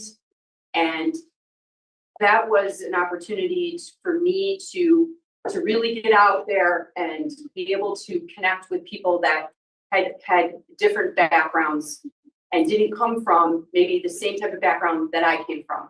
But what I learned, and I continue to learn, because I was taught, you know, this is the golden rule, to treat others the way you would want to be treated yourself. So I continued to develop in my humanity in that way. And so gaining all sorts of, you know, experience, both professionally, but just that human to human contact. I would come back from lunch and we were told, oh, you can't give money to these people on the street, or you can't. And as an employee of Buffalo Place, I learned I can't do that, but what I can do is spend time with them and actually, you know, break bread with them and have lunch with them and share what I had with them to the degree that I could. So that truly was an opportunity in my life to grow and to appreciate people that come from a different background from me. People have other challenges. We all have challenges. I was thinking about what my challenges were today before I came here. And, you know, you can look at someone and you can think, wow, this person, you know, they look a certain way. And you might think that they have it all together, but they don't always have it all together. You don't know what someone's struggling with on the inside. But certainly when we look at someone who has more of a physical disability, we need to be dialed into that. And we need to be able to understand, how do we extend ourselves and help them? So as a candidate running for Amherst Town Board, I've been investigating and researching all of the issues. And I know that residents that have special needs and disabilities, they need to know that they're heard and they need to know that they're supported. The American Disabilities Act of 1990, I'm going to be honest with you, I know that I would need to study that more and look into that more, but there was a very important reason that that piece of legislation was passed. And it's because Americans with disabilities need to be supported. They need to have the resources available for them to thrive independently in their lives, in their places of employment, in government buildings, public buildings. And they need to know that that financial support is there. And not just that, but just that our communities have awareness for people with disabilities. So to me, that's very, very important. Specifically, as I was preparing for my speech today, I thought about, you know, November 4th, specifically, having access to voting that is going to be supportive of people with disabilities, so that in fact, when they pull up to a poll, a voting place, that they have parking lot resources, that we have ramps for people with disability, so that we know that our handicap doors work. We need to train our poll workers so that they know how to identify somebody who might have a special need. We need our poll workers to be able to provide audio recording, voting technology, braille, large print, stuff of that nature, that type of technology, because that is available now. Some of it's more basic, but some of it is more developed technologically, and it's available. So if it's there, we need to make sure it's available to our voters with special needs. We need to have community advocacy and outreach to people who support disabilities and agencies out in our community, so that we're getting the word out about what's the best way to support this community. What's the best way to support our neighbors, our residents, and let them know that we care and we think about what your challenges are on a daily basis. So with that, I just want to say again, I'm very grateful and very humbled to be with you today. Every day I wake up, I say, God, what can I learn today?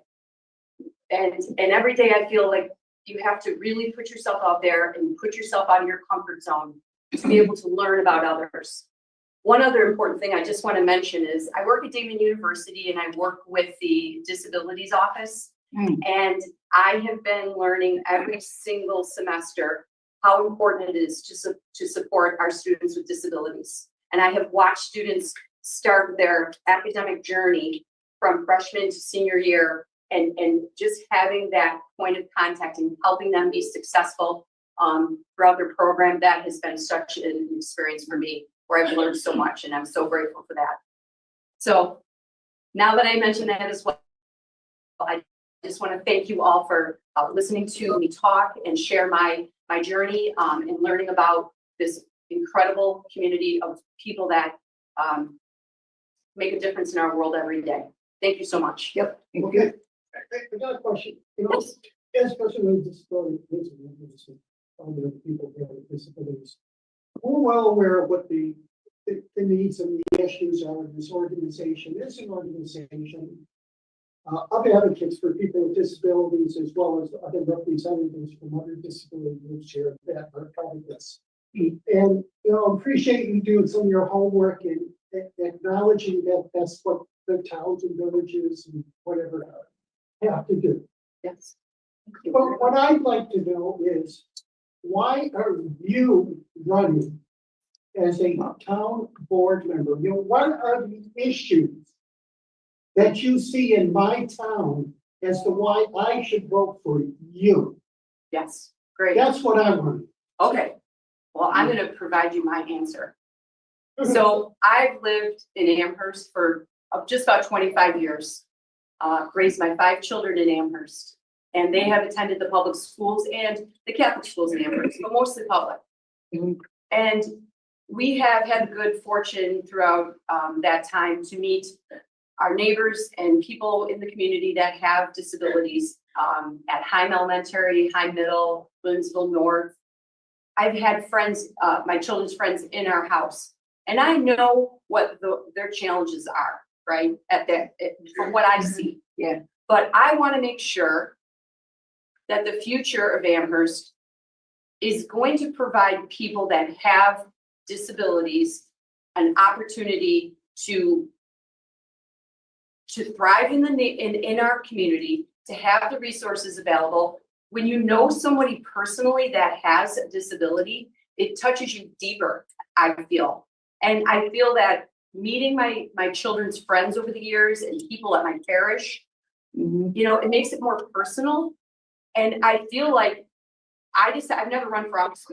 So throwing my hat in the ring and stepping forward and advocating for this, for people with disabilities in Amherst, that's a great opportunity to enhance our community and to give a better quality of life to people with disabilities. So that's the reason why you're running, is to be an advocate for people with disabilities? Well, absolutely. Yes. So there are no other town issues that you're concerned? Oh, yeah. Oh, I talk about those all day long, every day, when I knock on doors. That's what I want. So I just wanted to sort of make it personal about people that I know in my community. But in addition to my awareness of people with disabilities and what their needs are, I'm also running on a platform where we are very concerned about the increase of our taxes, which jumped 11.4% 2 days after the 2023 election.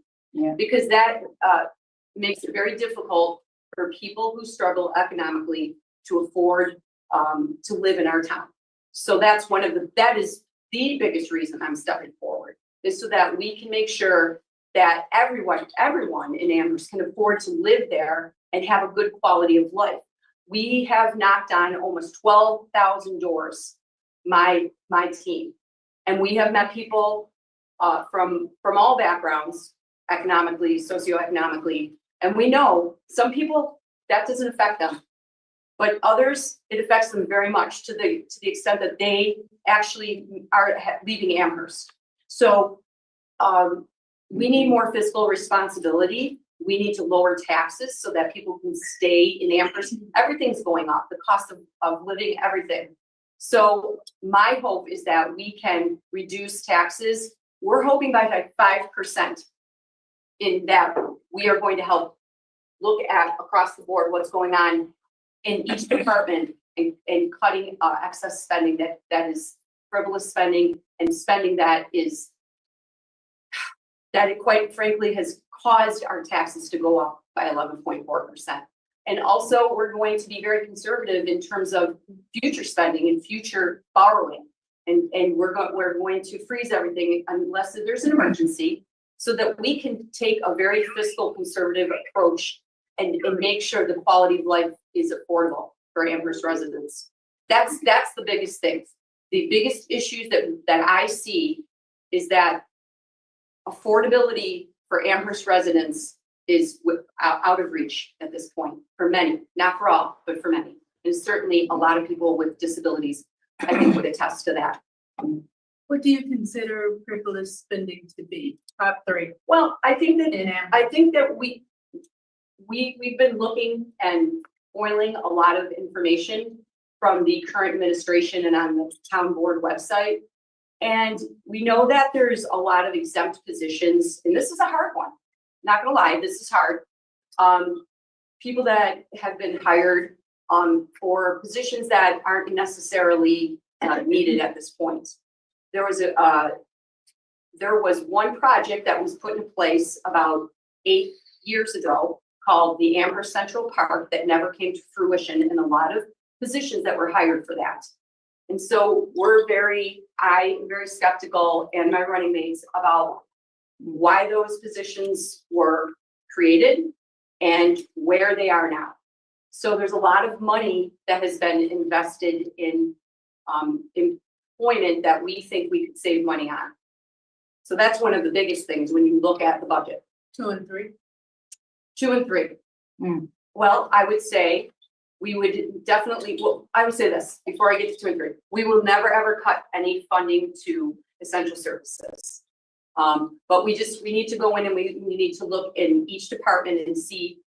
I would say the biggest thing would be, how are we spending our money, and what kind of bonding is happening, and how can we refinance our bonds so that we are getting a better rate. So that's something that we're looking into. So 2 and 3. So I would also say that we want to make sure that we're not spending money on projects that are not priority. So that we're not spending money on projects because we know we did an accounting of our 32 parks in Amherst. And it will be interesting to hear, I'm sure, that about 80% of them are not up to ADA compliance or even up to snuff in terms of quality and enjoyment. So instead of spending money on putting in new parks or building new splash pads, we got to make sure that what we have in place is going to be sustainable and updated, so that our the current state of the town is enjoyable, and we're not wasting money on new initiatives when we have to maintain and upkeep the ones that are currently in place.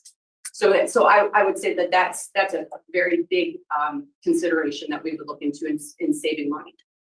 To interrupt, but we do have our next speaker, Brandon, so thank you very much. Oh, yeah. It's a pleasure to be here. Thank you.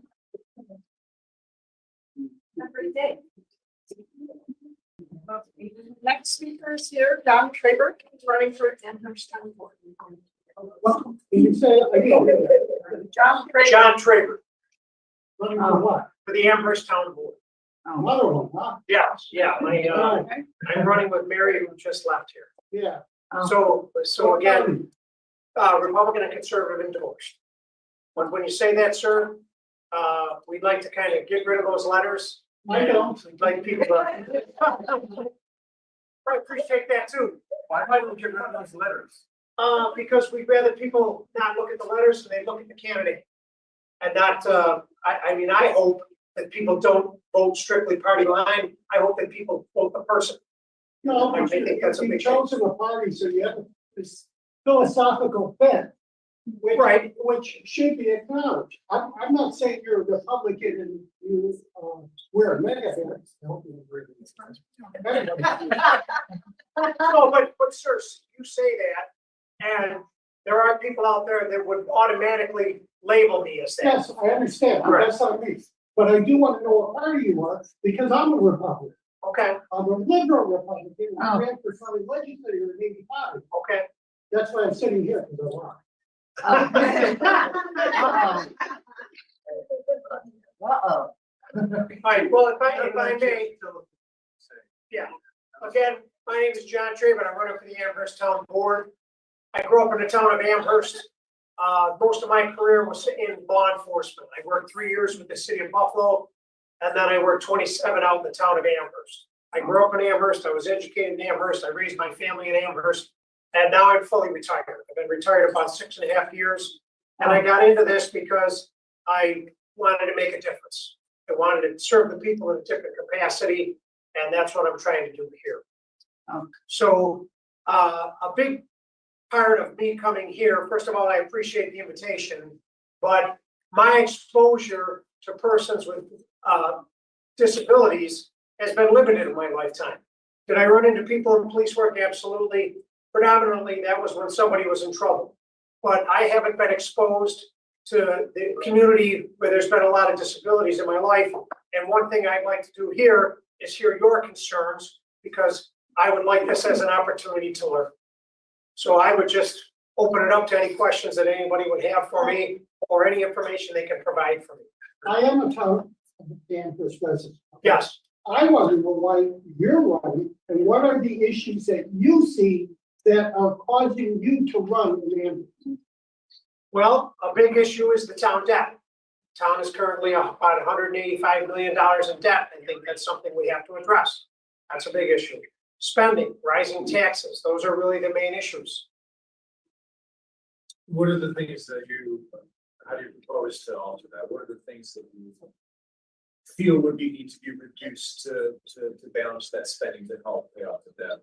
Have you identified things that you think would be? Well, what we have to do, I'm not in office, so I don't have. What would Yeah, you like what to I would like to do is I'd like to cut on any non-essential spending. Anything that we can do, I'm not sure, the things that are extras, if somebody say they want to make a bike path, well, that's something we can't do, because that's non-essential. If we have, there's other things in town that need to be addressed. There's sewer issues, there's street issues. There's things that are essential to the infrastructure of the town that I think we should address first, that are absolute needs, before we address wants of certain things. I want to ask you really one question. Yes, As a Republican, yes.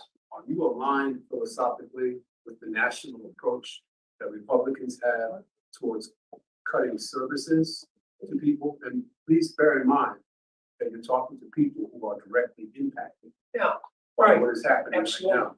We won't speak in hypotheticals. right. No, not in hypotheticals. I would never support cutting funding for people that need it. And when you talk about people with disabilities, those are people that need funding for different things. And again, I'm not real familiar with the community itself. I'm not sure where the funding goes and where it should be directed. But if they're absolute needs, no, it should never be cut. And when you ask a question, I'm sorry to cut you off. When you ask a question, am I aligned with what's going on at the national level? There's some portions that I am. I think that we should have efficiencies in certain parts of government. I think the larger the government gets, so on the federal level, I think that there probably is a lot of waste in a little different spots, and things should get looked at. And the reason it should get looked at is because government should be a good steward of the taxpayers' dollars, and it should be going in the right spot. Does that answer your question, sir? What do you consider the right spots to be? Needs, Okay, needs of the people. okay, and can you be more specific on that, your Well- top three? Top three, well, I guess I could only go with the local one. Top three would be infrastructure, sewers, roads, public safety. Okay, And is that also important outside of that? That's the local. Outside of What's absolutely. important to you outside of that, infrastructure? what's important to me. Taking care of the people through taking care of their needs, which would be through providing good infrastructure, providing good services, providing public safety. Does that answer your question, ma'am?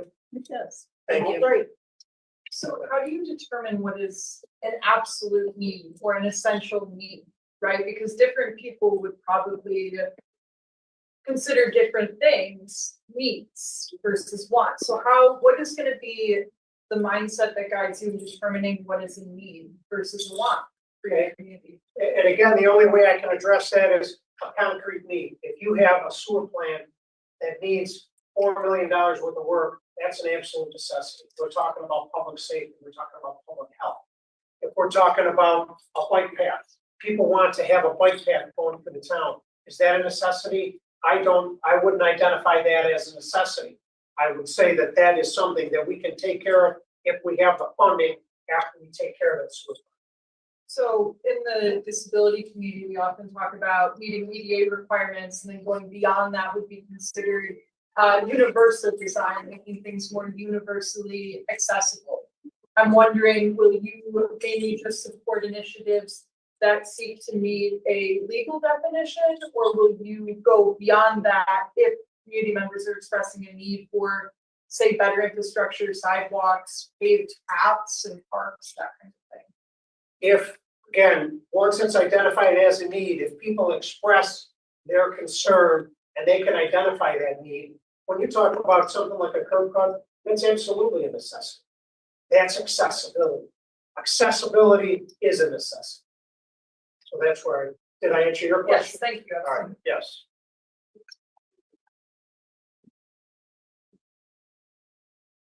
You look at me with concern. No, anyone concerned, that's why I'm not attracted to you. And I don't wanna look like I'm dodging you by looking away. That's so I'm saying.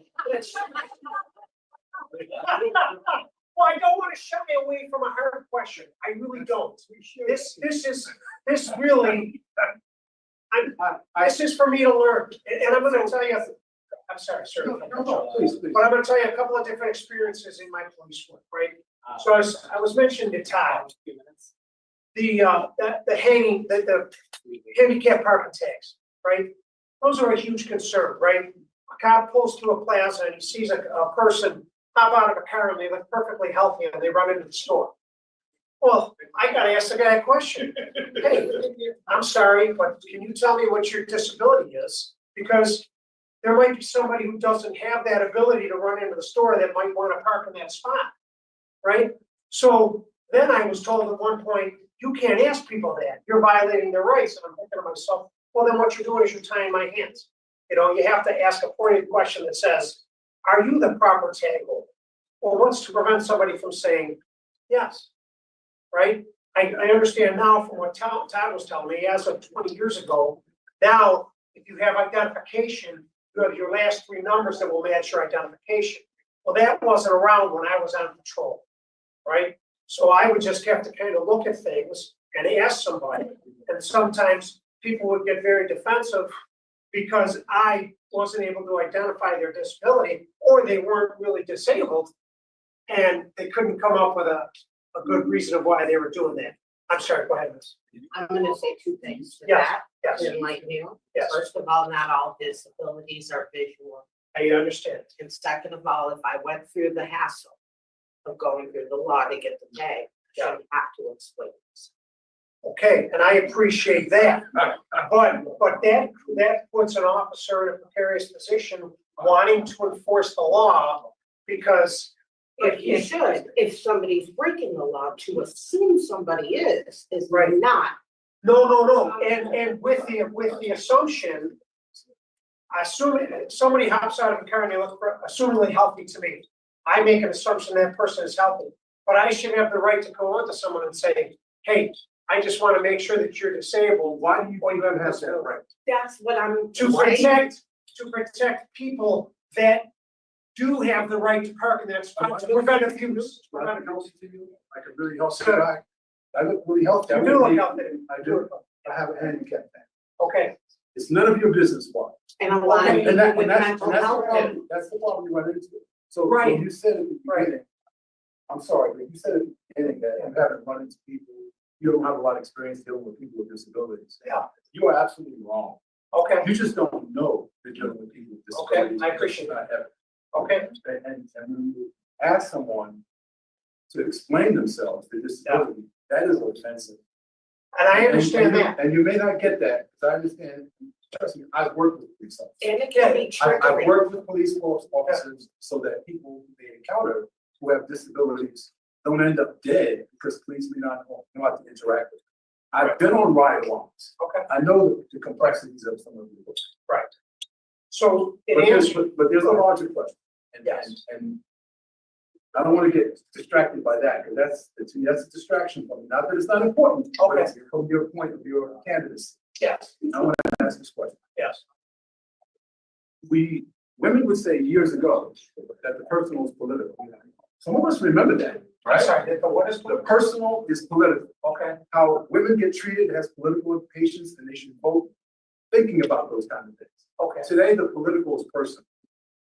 The political is personal, okay, because there is a national conversation we're having. There is a political divide in the country. And when people want to run for a local office, the conversation is always that politics is local. Okay. Yes, but it has national implications. okay, So given what is happening in the country right now and how it impacts agencies like this. Yes. What is your argument for why people should not simply vote Democrat and then force the Republican Party to have the conversations they need to have with each other about how to better serve the people? Because everyone in this room who has a disability and is affected by all these things that are happening, we feel all of this. yes, This agency has all kinds of buku funding that comes from the Department of Education. Right. Through Medicaid, we help people with Medicaid. sure, We help people. And the people we help are suffering. okay, And then because of the political, your party is doing this. And I think it's unfair to stand in front of these people with disabilities and pretend this has nothing to do with you. So I'm not attacking you, I'm just making you aware of something. And I want to know, why should people vote, not vote Democrat, just so we have two healthy parties? We want a healthy Republican Party that has meaningful conversations. It doesn't happen. So why should we not? well, I'd like to ask you this though. In my eyes, and again, in my opinion, both sides are at fault. Both sides should be come together. It shouldn't be Republicans are this and Democrats are this. It should be more people working to get along for the common good of everyone. And unfortunately, that is lost. So for you, sir, to say that people should vote just Democratic so they can force the Republicans to do one thing, I think that's kind of unfair to people that identify as Democrats, but don't, there's different levels of Republicans, Democrats, right? You know what I mean? Two extremes of each side. And I think by saying that to force the Republicans, you're not giving these people the benefit, or not the benefit, you're not allowing them to be able to say, look, I can work with them, I can vote for somebody different, but I have the ability to work together. And I think that's where the problem is we can't work together. And I can tell you this, as a candidate, I would work with anyone, as long as they're willing to, even if they're not willing to work with me, I would try my hardest to work with them. So you answered my Question. question. You did. I hope I did. Thank you, because I think. I didn't want to get off track. You have to wrap up. Sorry, we've gone over a little bit. Oh, yeah. Yeah.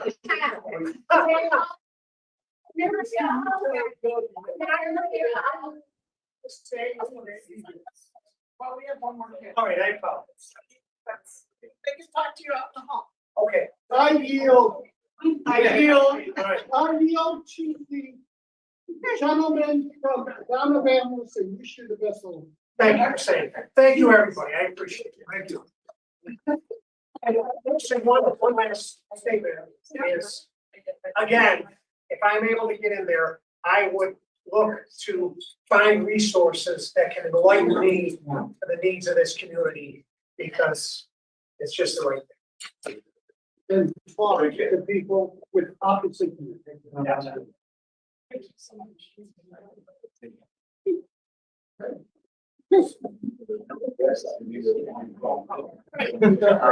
What's up? Yeah, our final speaker today. Hello, everyone. How's it going?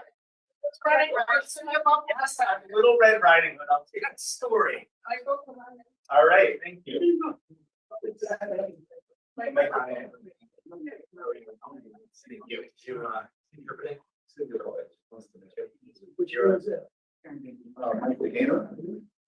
Well, good evening, everyone. It is evening. I'm Michael Gaynor. I'm told that I am the only mayoral candidate that you're having an opportunity to interact with this evening. And I'm very grateful for that opportunity. I will be very transparent and open and say that the organization Western New York Independent Living, I just got the crib notes of the services that they've been offered or that they offer out of this facility. And I'm blown away by the amount of staff that are here to provide assistance with people with disabilities in our community and by the scope of services that they offer. It is an area that I am not, in full transparency, super familiar with, to be very honest. But it is an area that I would like to learn more about, specifically what the needs are of this organization and what the needs are with people living with disabilities here in Western New York. I have spent the last 20 years of my time here. I moved here in November 1st of 2005. So I've been here for 20 years, and I've been working and living mostly on the east side of Buffalo, on Northampton Street, where I started numerous community efforts. One, Buffalo Reuse, which is an organization that recycles and reuses building materials. And then another is called The Foundry, which is like a small business incubator space. But the thing that's different about me, that probably separates me from most of the people that you've heard from today, is that this attire, the way that I look tonight, this role as the next mayor of Buffalo is something that's very new for me. I am a team builder, I'm a community builder, I'm a community advocate, I'm a small business owner, I'm an educator. But I've been working in this city for 20 years, and I've been very discouraged by what I view as a lack of vision and a lack of leadership by our elected officials. So that all came to head in the last 2 years when I've been working on the Humboldt Parkway, the Kensington Expressway project. I don't know if you guys are familiar with the effort to restore Humboldt Parkway, to actually remove the highway from the center of an urban neighborhood and put the park back the way that it used to be 60 or 70 years ago. And I got involved in that effort because it was my community, number one. Number two, because I was concerned about the health of our communities, the health of our neighborhoods, the amount of cars and noise that drive through there every day, and really about the physical separation that that highway creates between our neighborhoods. So I got involved in that effort. We went door to door. We talked to the neighbors on the Humboldt Parkway. We did a lot of workshops and seminars and information sessions to tell people and educate people about what the DOT's plan was. And I will tell you that because of the work of those people in that neighborhood, because of the work of the East Side Parkways Coalition, people coming together and articulating their vision for what that project should be, we are not going to have a tunnel in the middle of the east side of Buffalo. We are going to, and we have a fresh restart now, have an opportunity to hopefully have a park there now. And everybody is like, well, what are you going to do with the traffic? What are you going to do with the traffic? Well, we have one of the best designed cities in the world. And I think that when they built that highway, they decimated, destroyed businesses on Genesee Street, on Broadway, on Sycamore, on Kensington, even on some areas of Main Street and Jefferson and Fillmore. Those communities were transformed because we made it really quick for people to get out of the city as fast as possible. And then they stopped patronizing the businesses. Those businesses deteriorated, and eventually they look like they do today. Neighborhoods that are largely vacant, very little business vitality, and you hear it from my neighbors all the time. We wish we had more grocery stores. It's not the way that it used to be. We have to go out to the suburbs to get shoes, to get clothing. So my vision was A, to restore the health of the neighborhood, but also to think about how we can transform the economic districts on the east side of Buffalo. So it sounds like a good idea, right? More green space, healthy communities, vibrant business districts, all of it fits together in what we think of as a healthy, vibrant city. But despite that, despite all of that community support, despite all the work we did, we couldn't get one elected official to sit down and acknowledge the value of what we were talking about. They were dead set on a tunnel. Every city council member, every county legislator, our assembly members, our senators. And that's where I decided we cannot continually make decisions that negatively impact our communities. And I'm in a position as a community member, as a problem solver, to do something about it. And that's why I'm here tonight. That's why I'm talking, engaging with you, because I believe that's the role of a mayor, is to bring people together to solve problems together. What are the problems in the disability, people that are living with disabilities community? What are the problems in the homeless community? What are the problems with housing? I'm an educator, so I'm always thinking about education. What are our needs and opportunities for young people that may have dropped out of school or need an opportunity?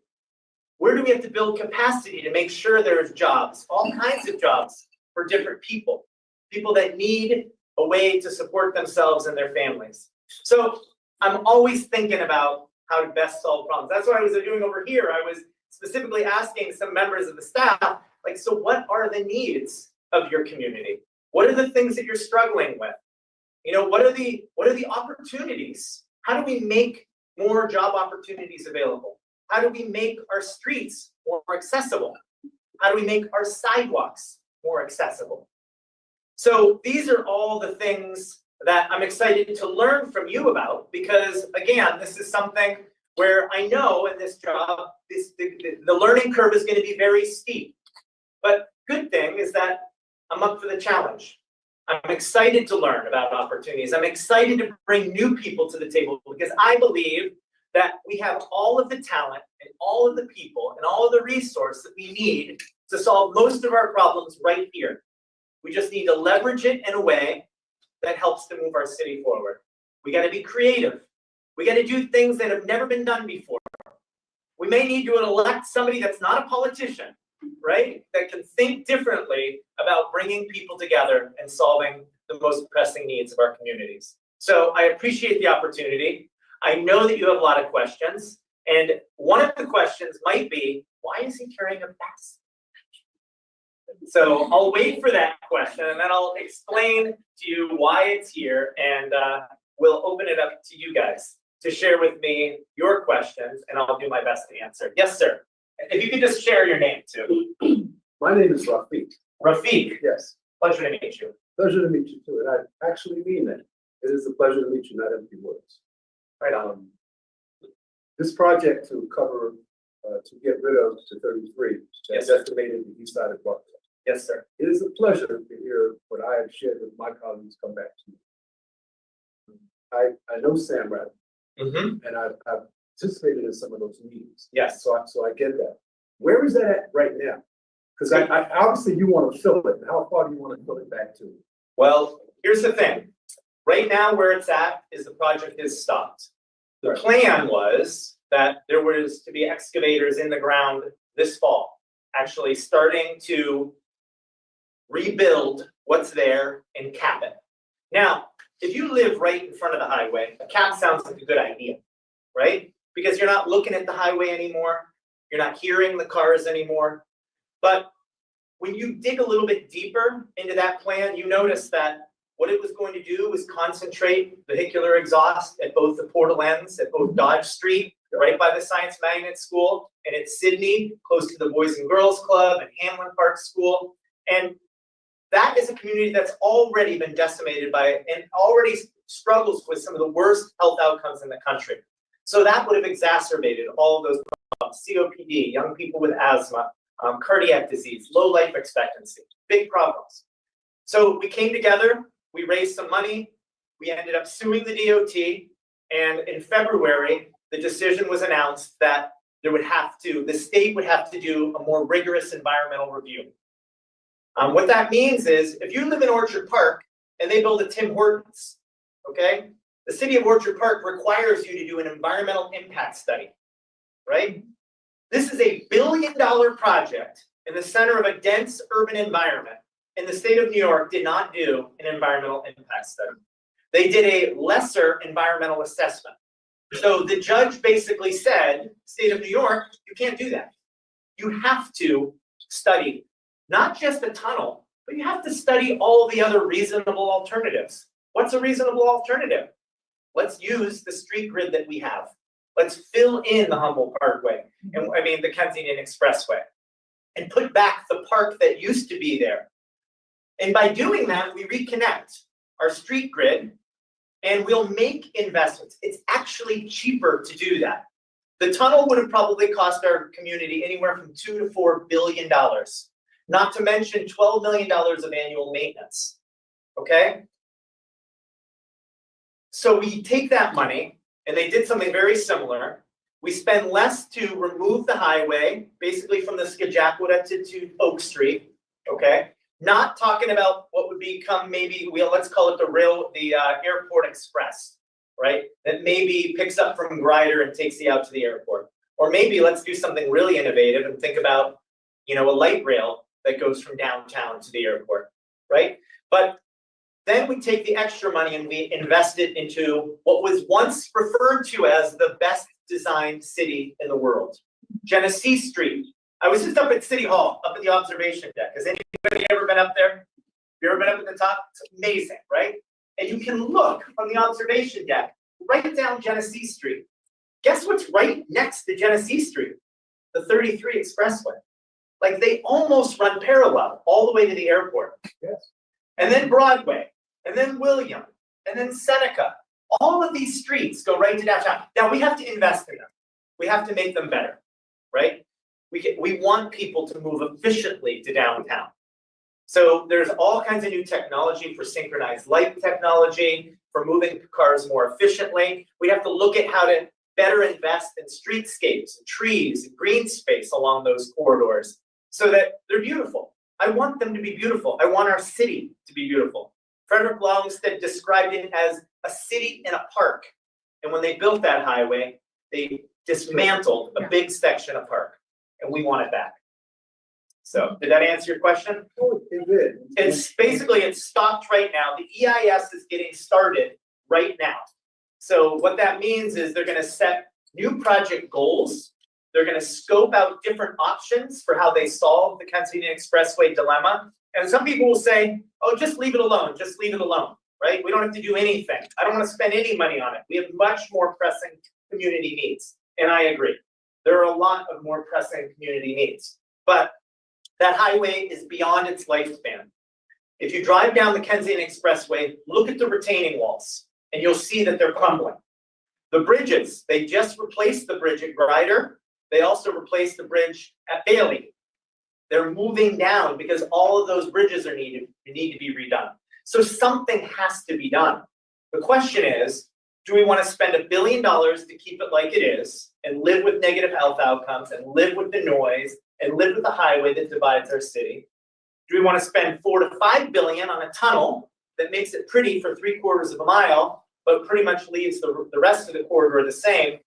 Or do we want to do something that is more visionary, that actually thinks about the long-term economic and vitality and health of our city, and we put a park back, we fill it in, and we reinvigorate our commercial corridors? That, for me, represents the greatest promise for the east side. It also dismantles a physical barrier that currently divides our city. Next question. Yes, ma'am. So you live on the east side. How often do you go on the stores on the east side? All the time. Okay, so what, if you're elected, what are you gonna do about making sure that the stores are accessible to people with disabilities not only that, there's the cultures who own the stores. Yeah. Going to our supermarkets, buying up the products, raising the prices where a lot of people in our community are people with disabilities who can barely afford it. Right. Like $5-6 for a gallon of milk that we can get from Walmart for $2 and change is Right. ridiculous. Or $6 to $7 You know, for a dozen eggs. Not only that is that it's businesses opening up who don't hire people with disabilities. You got supermarkets popping up who don't cater to the entire neighborhood, and they don't hire people with disabilities. They're not always accessible, and then even the housing. We need more housing that's accessible to people with disabilities. So if you're elected, what are you gonna do? That was about 6 questions. Yeah. We're gonna pick them up. I want to tell you a little story first, because it gets to the point of what I'm talking about. I started Buffalo Reuse, and we had a whole team of architects here. And I was taking them around and sharing them with our model for how we were recycling houses. Walked them through our store, and maybe if you watch television, you remember the Extreme Makeover Home Edition that took place in Buffalo. I took that house down with 100 volunteers, and we did it in 14 hours. They came to me and said, we want to save a few things. I was like, no. We're going to take down the whole house, and we're going to save everything. And we did, right? But I took the architects around the east side, and they were there, and somebody asked me a question. They said, if you were successful in doing the work that you feel needs to be done on the east side, and you woke up one day, what would be the first thing that you would notice that would be different? That you would know, holy cow, we got it done. We succeeded. And what I said was, in the middle of the winter, people would be able to walk safely on the sidewalks.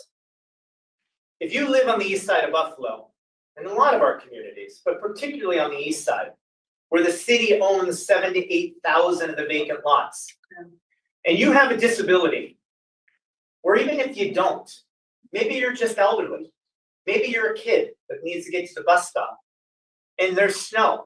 Guess what? You're trudging through snow to be on the sidewalk, because you may have to remove your snow, right? And if you don't remove it, the city tickets you. But then the next 6 lots are vacant lots that are supposed to be managed by the city. For me, that is a condition that has always been unacceptable.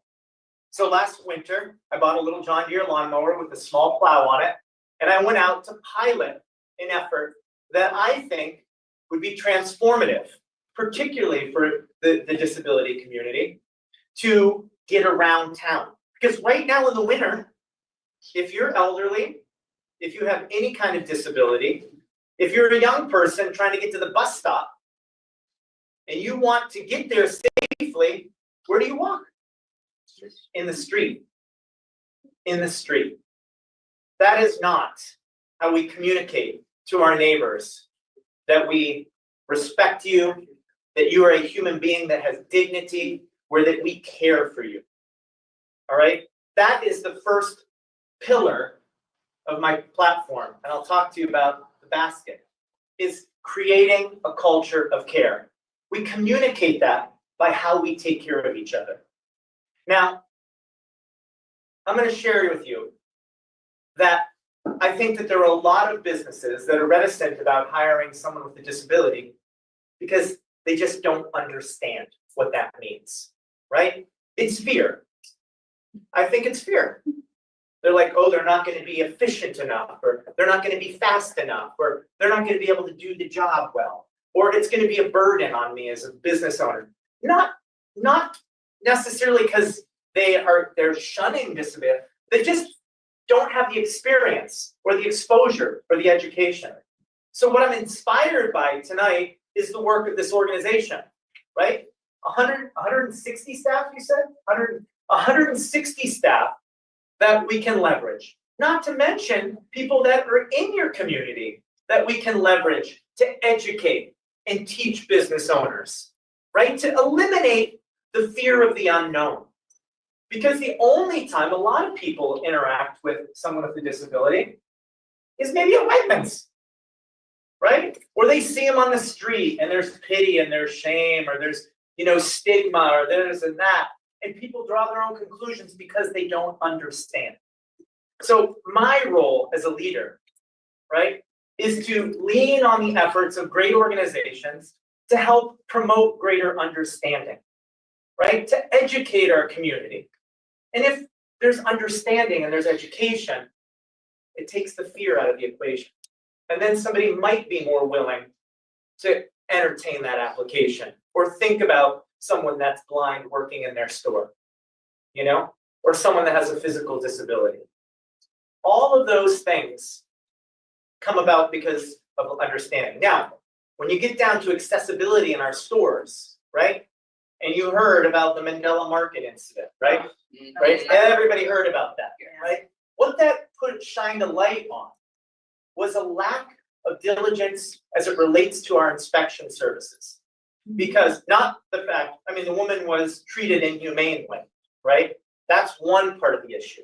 The other part of the issue is that store shouldn't have been operating without proper licenses, without proper, permits, without proper accessibility. So when I come in there as Mr. Inspector and I'm looking around, the questions I'm asking are, is this a safe place? Is this an accessible place? Can people get out if there's a fire?